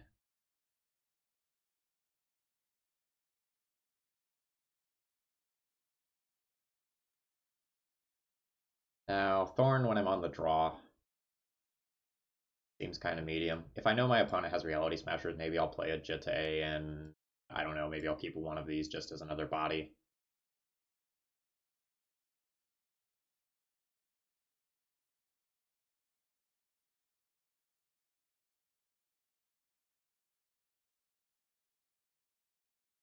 Let's try this.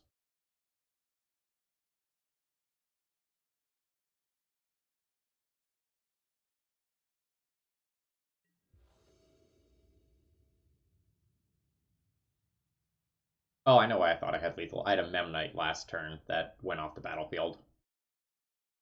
That's why I thought I had lethal.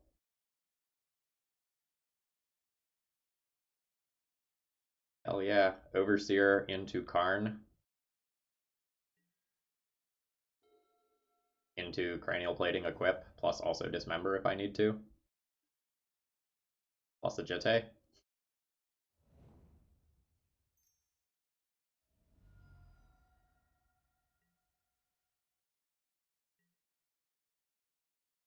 Basically, I like this hand, is what I'm getting at. Karn plus Cradle, also a combo.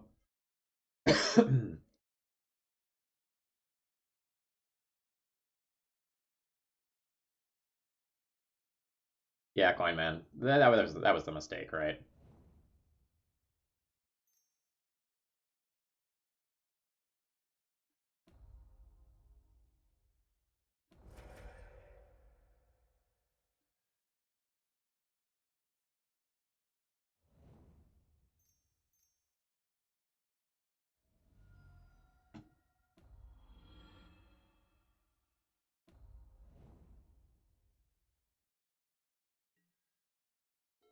It's awkward that if my opponent goes like land Reality Smasher here, I lose this turn, and my hand is considerably worse. Yep.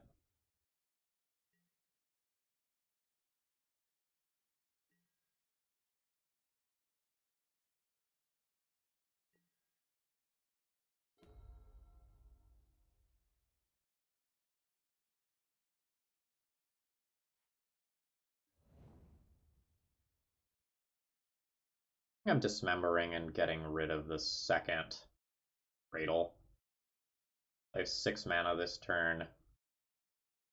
Actually, maybe I don't dismember this turn. I just go Cranial Plating, equip, Jitte, equip. And then dismember next turn, take 5 more damage.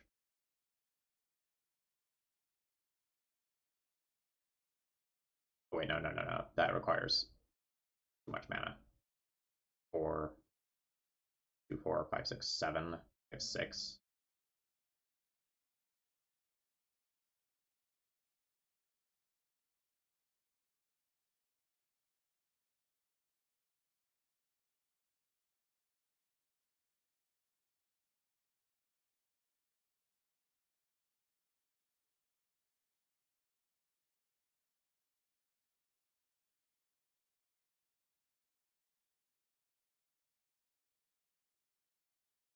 Cranial Plating is more immediate damage, but Jitte is more damage as of next turn and builds in a little bit of resiliency.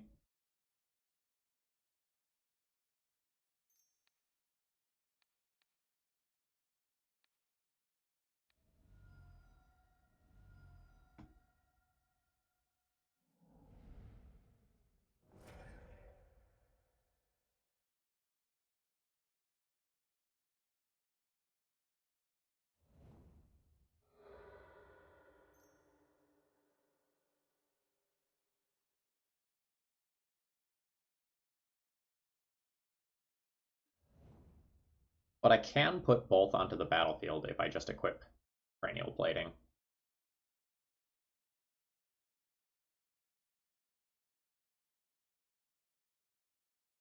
It uses my mana better and plays around Thought-Knot Seer better, but Jitte equip is better with Ballista specifically. I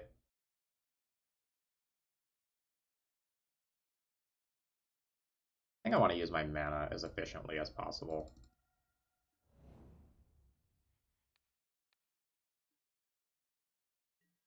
Like, crashing in for 8 here is really strong. And then next turn I can put the Jitte on the Memnite if I need to diversify where my bodies are.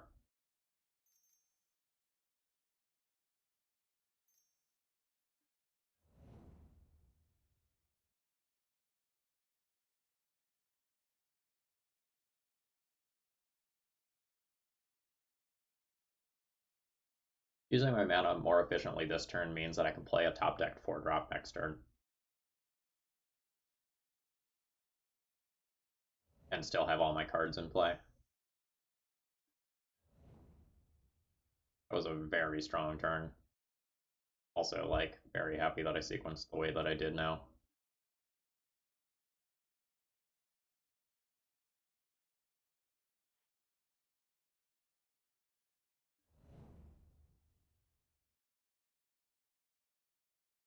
I can trade my construct for both of my opponent's creatures if I'm willing to attack with it, and they are willing to double block.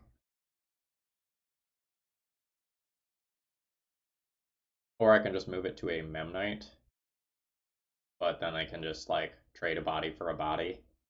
I'd rather make them trade 2 bodies.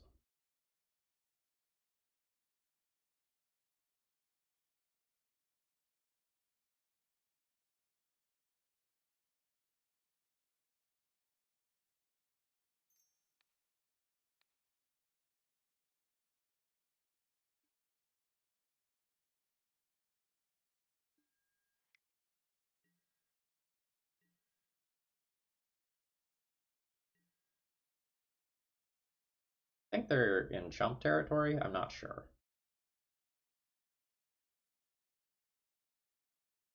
The line that I took is very bad if they have a walking ballista.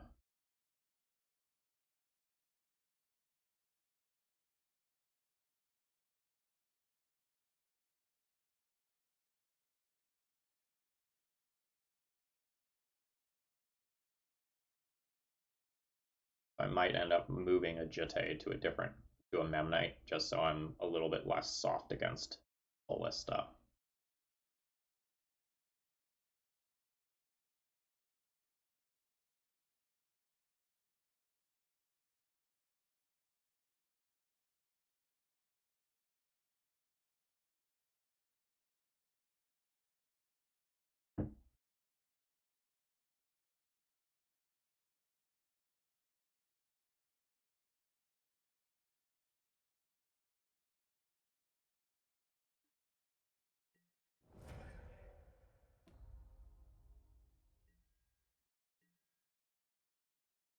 Alright. Do I move it? I think I move it.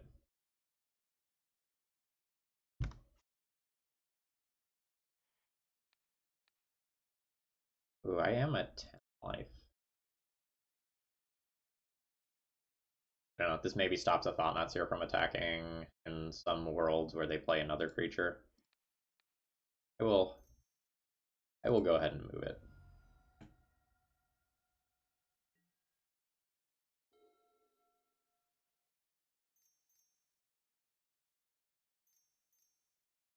I don't like that.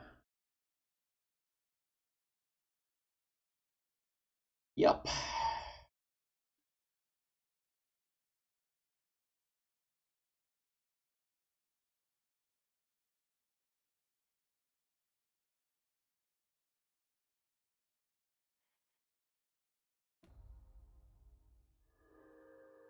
And gaining the life and pumping are approximately the same here. I think I'm dead to this. I don't really know that I have outs to that.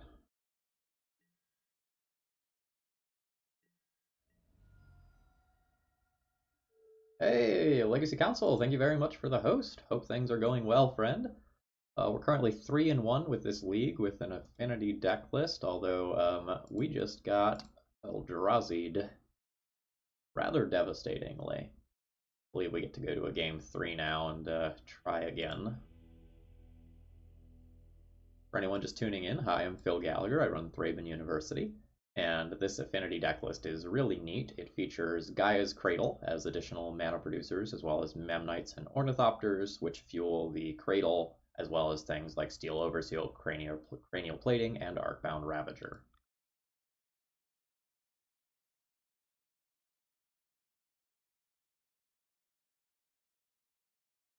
I think I like how we've boarded. So we will just whack the submit button again and try to take this one down and get a 4-1.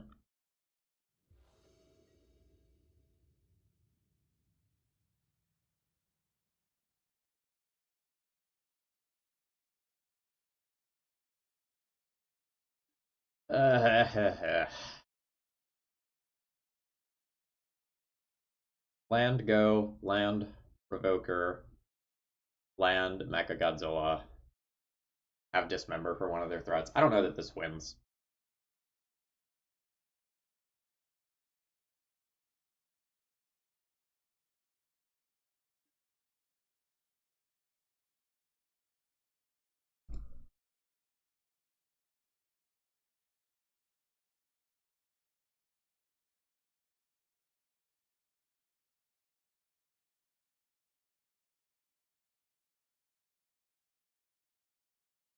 Do I keep the card that I can play on turn 1, or do I keep the bigger body?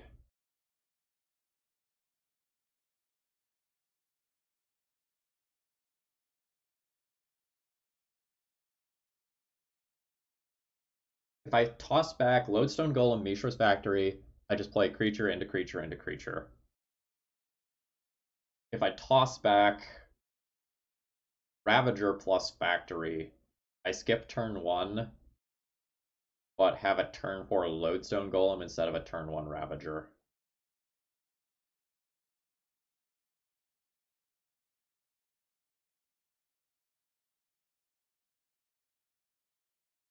I don't know how much the turn 1 Ravager does. It's probably good for 3 or 4 points of damage. Is that where I want to be? Later on, it can move more counters to one of the Mechagodzillas.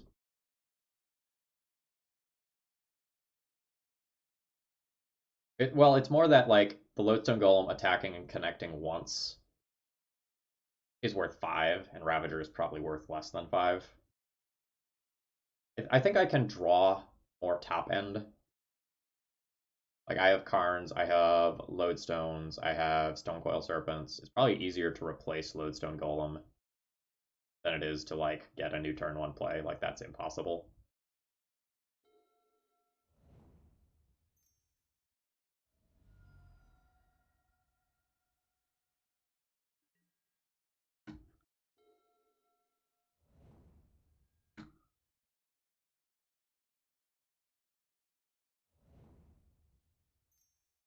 All right, Crystalline Giant. Best card printed in the last few years. Do your thing.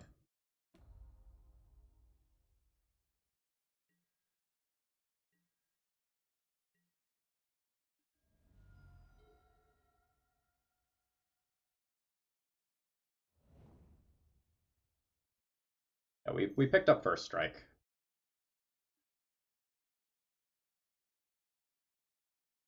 Okay, now, right here, what do I do? Do I just sacrifice my Arcbound Ravager and move the counter to the Mechagodzilla? If I do that, they revoke Factory instead. No, I think I have to give them the choice. It makes their Sorcerer Spyglass better if I move with Ravager. Yeah, we have first strike. That's this sword counter. Geez, don't you have all 10 question mark of the various counters memorized that happen on Mechagodzilla / Crystalline Giant? Jeez. Yeah.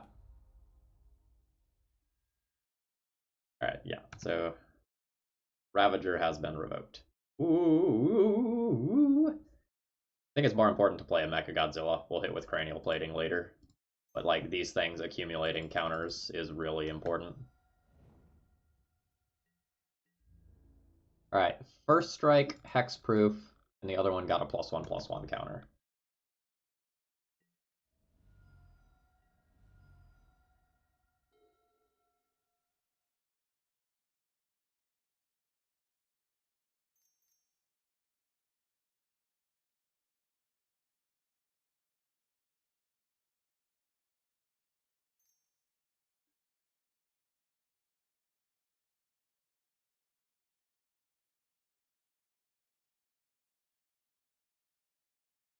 That is a cat.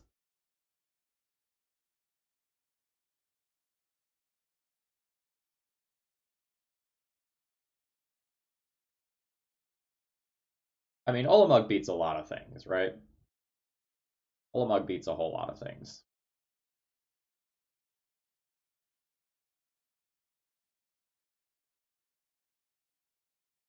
But short of something like an Olamog, game should be pretty easy to win.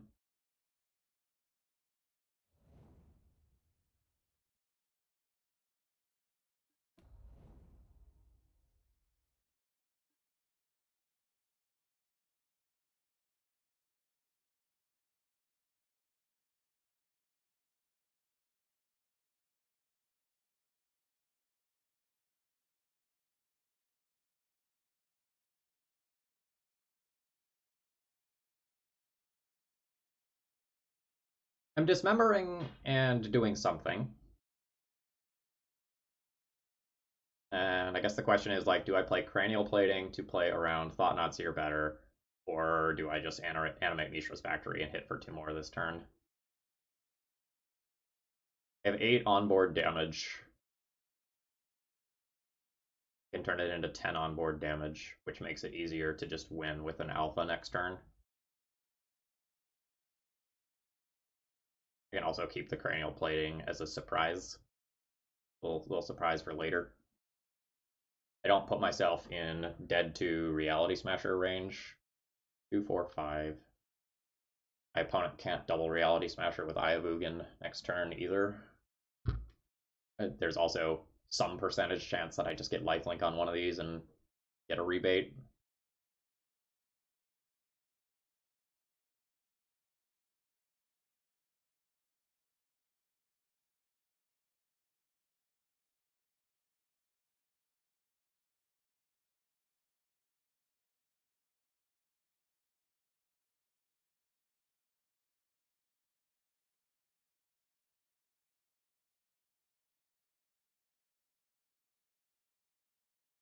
I have to make the decision now because like the decision impacts whether or not Factory gets in the red zone this turn. I think Factory gets in the red zone this turn. I am the aggro deck here.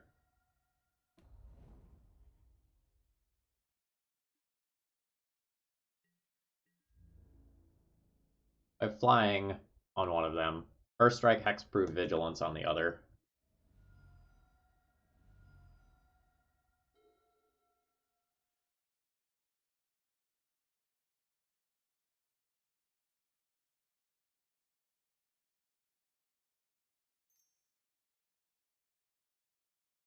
Yeah, I could let the Mechagodzilla triggers resolve in combat and then animate after that. That's totally true.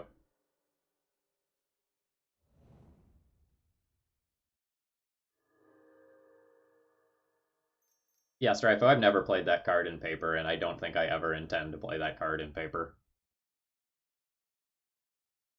Alright, now we just dismember and we have lethal. Can't read the combat number on this. This is 4. It's 4. 4, 7, 8 damage showing.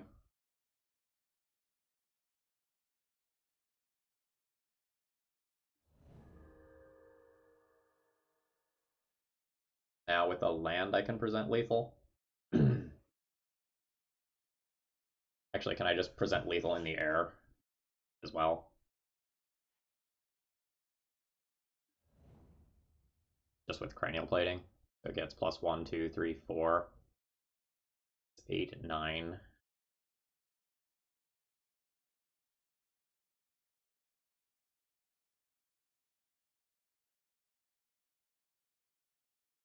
I dismember. I have 4, 7, 8, 9, 10. I don't have lethal this turn.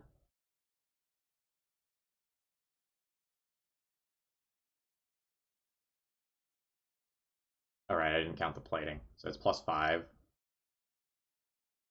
I can hit 9. I can hit for 10 this turn.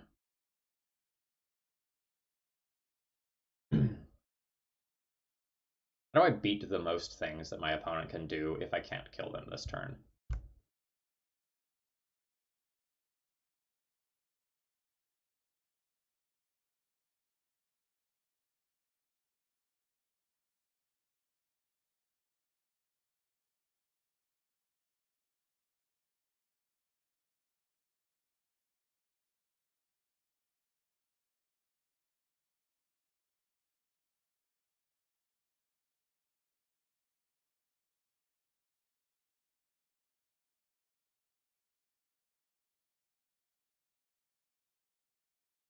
So, cranial plating on this pushes the most damage this turn. Cranial plating on this can get a kill if I get something like flying or menace, maybe. And also stops me from dying to a reality smasher.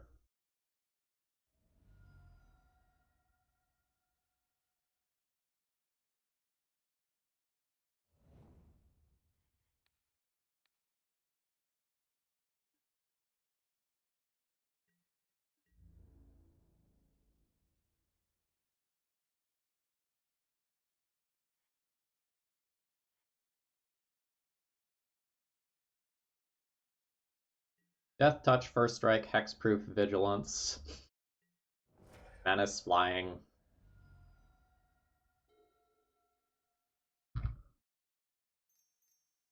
Ulamog's still annoying. Yeah. That eats cranial plating and one of these.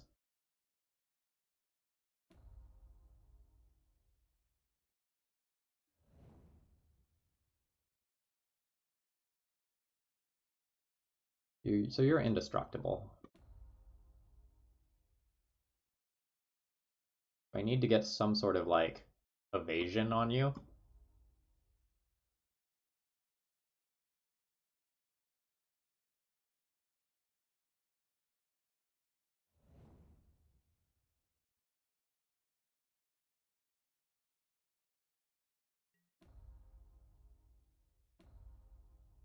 Menace.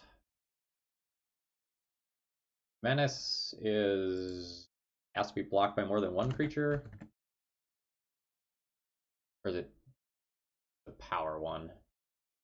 It can't be blocked except by 2 or more creatures. Okay.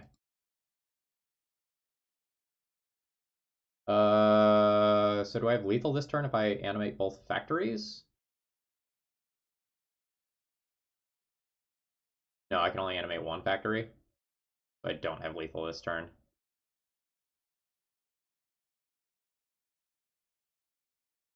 I can push 1 more damage. I can hit for 4 this turn. That's not relevant.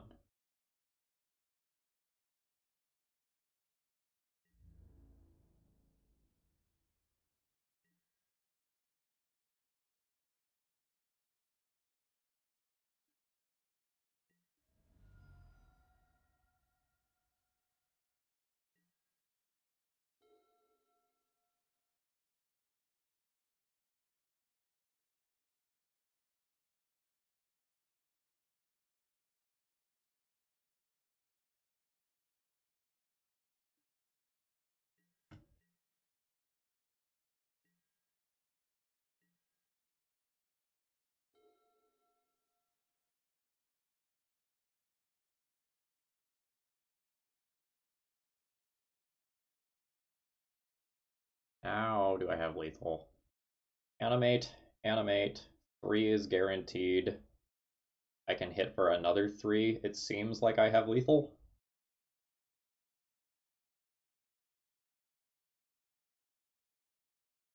Some weird things like Warping Whale can happen that generate an additional blocker. but I think we're going.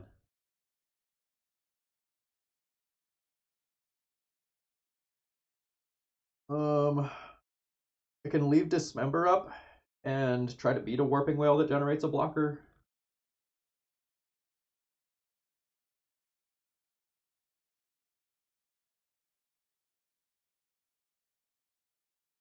Like there's one thing that beats me right now, and that's Warping Whale. I can try to play around it, and it just gives them one more draw to find something crazy.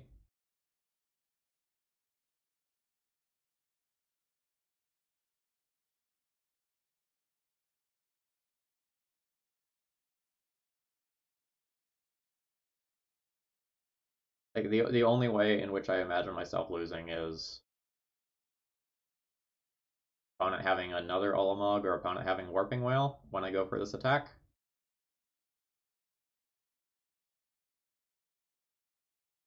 Or no, though they might die anyway if they Warping Whale. Because they can use 2 to block the Mecha Godzilla, and then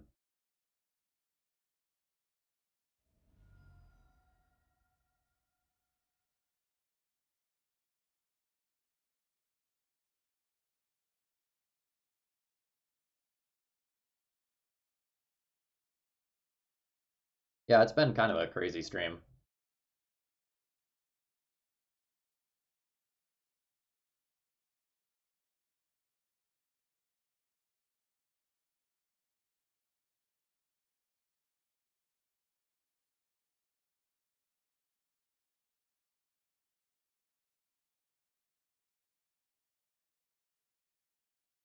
Yeah, Splinter Fight. So it's a choice between do I hold up Dismember both for mana and life reasons, or do I try to get a kill this turn?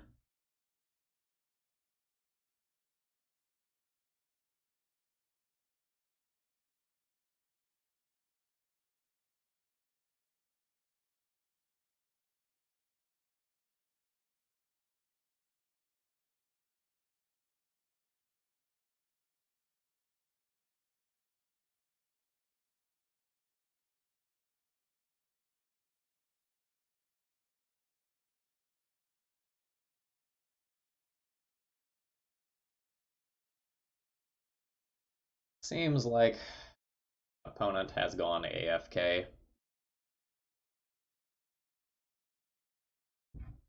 I hope they are not just going to sit there and salt for 5 minutes until they time out.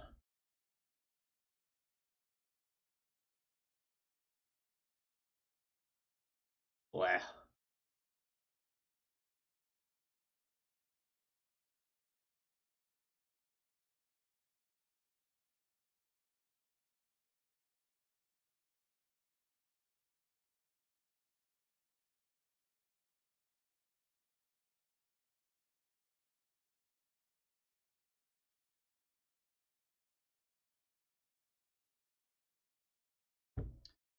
So I'm going to start doing a debrief, assuming that we win this and go 4-1, and our opponent has just decided to waste our time here. Um, Overall, the shell of this deck is really powerful.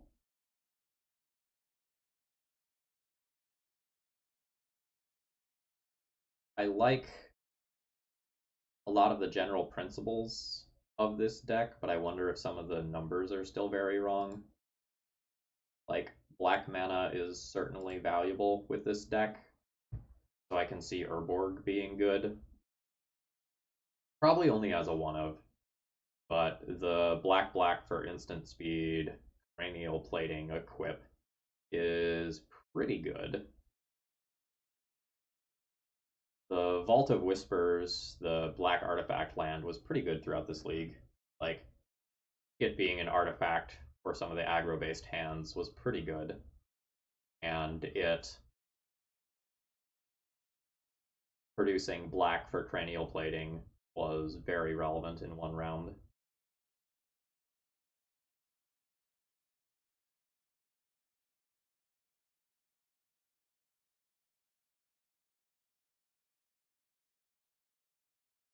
I think 4 Gaia's Cradle is probably too many Gaia's Cradle.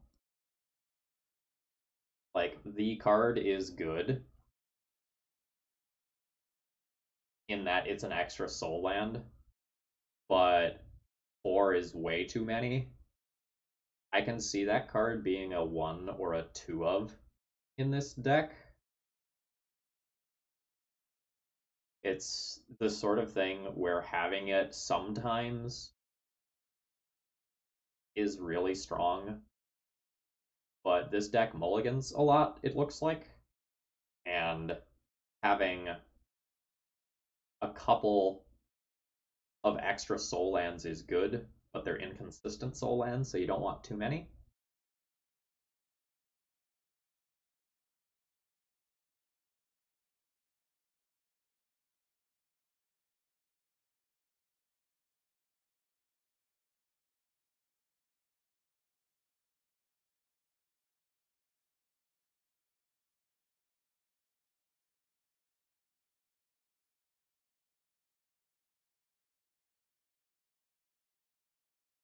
Yeah, I would probably cut 2 Gaia's Cradles for 2 Vault of Whispers as the first change that I made to this deck. I would consider playing 1 more land to fit a Crystal Vein in there. I don't know, I might not do that. Like, losing the City of Traders is enough. I think I want to play 1 more land to play 1 Urborg and play, like, 3 Walking Ballista in the main deck. No, opponent didn't disconnect, they're just bad mannering. Like, they're going to be dead, and they're salty about it, so they're trying to waste my time.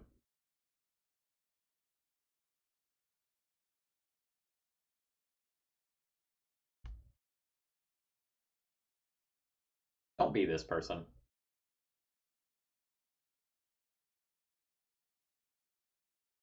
Like, this is not the community that you want to foster.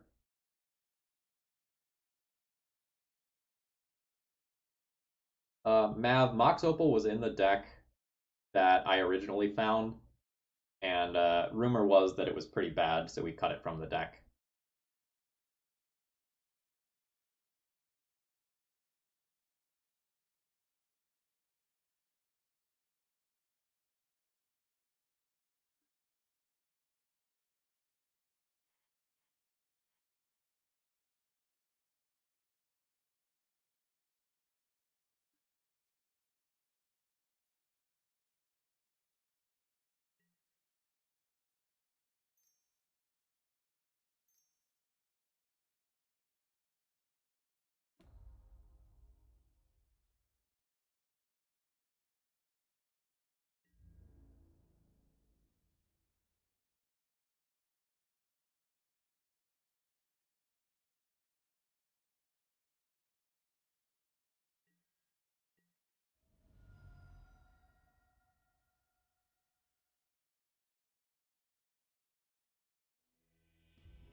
Alright, there we go. Now we're actually done.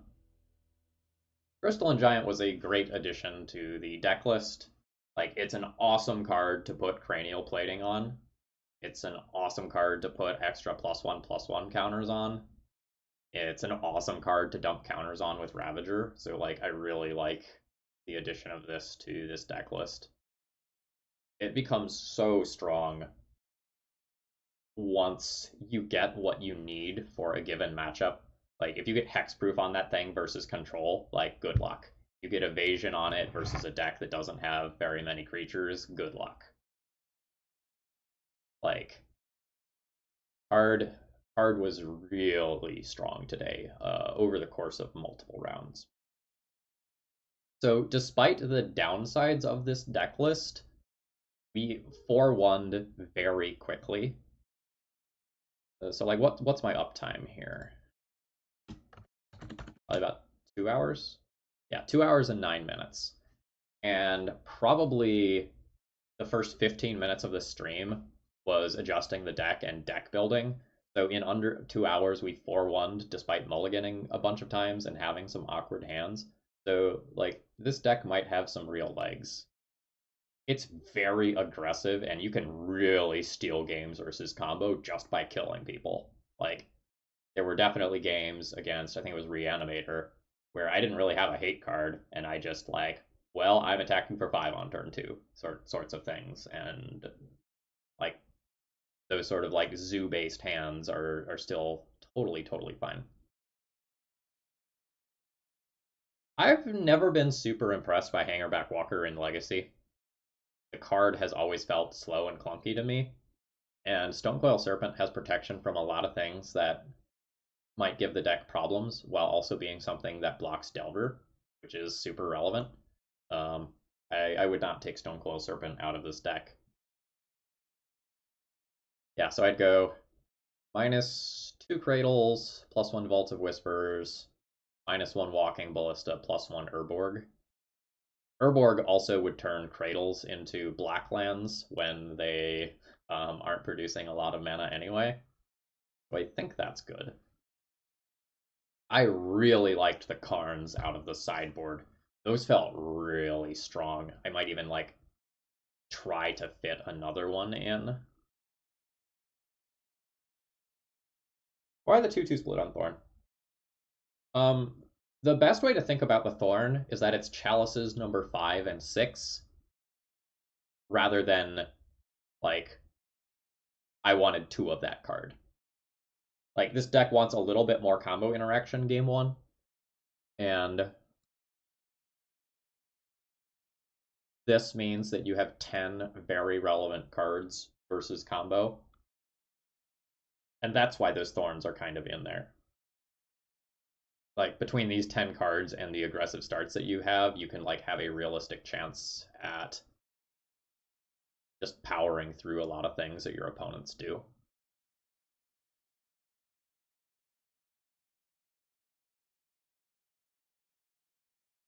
Um, would I change anything about the sideboard?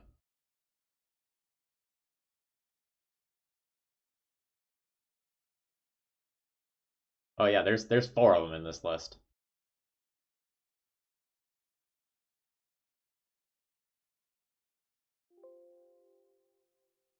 I wanna I wanna tinker with this for just a second, just to see what this looks like. So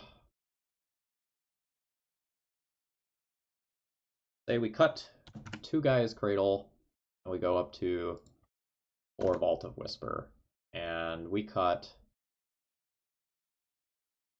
1 Walking Ballista for 1 Urborg.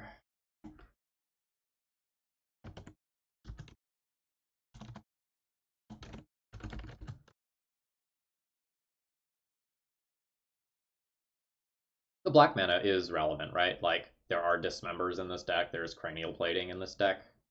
I think that's fine.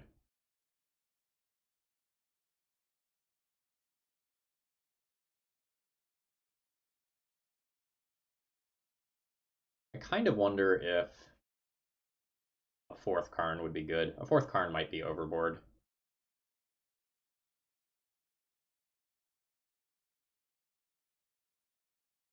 I'd kind of like a removal spell that doesn't cost me life, but I don't know that I really get that. Like, we don't have enough black sources in the deck to play something like an Eliminate.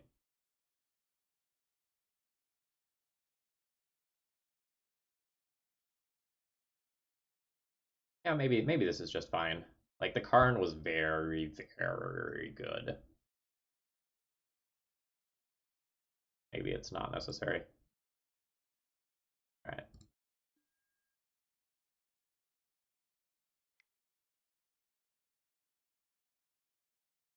That that looks a little better. Yeah, but Warping Whale isn't going to remove some threats that I need it to remove. Like it misses out on things like Tarmogoyf, Reality Smasher, Flipped Delver. But overall, I really like this.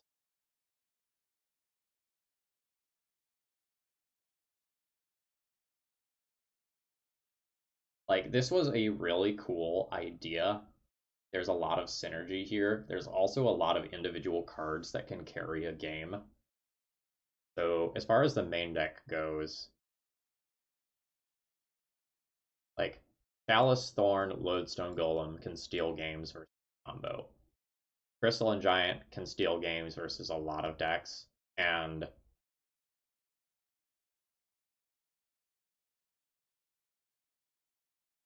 These cards are also pretty good at getting games.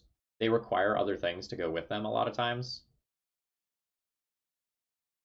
Like Stonecoil Serpent having protection from Oko and Teferi and Abrupt Decay is really huge. These require the rest of the core to be working with them, but are pretty good.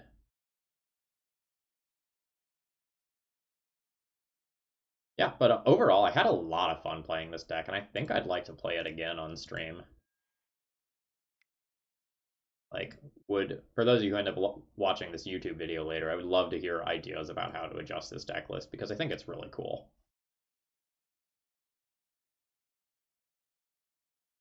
Yeah, fine and Andy. This is very much like a Haymaker deck, but it's a Haymaker deck that also has synergy. So like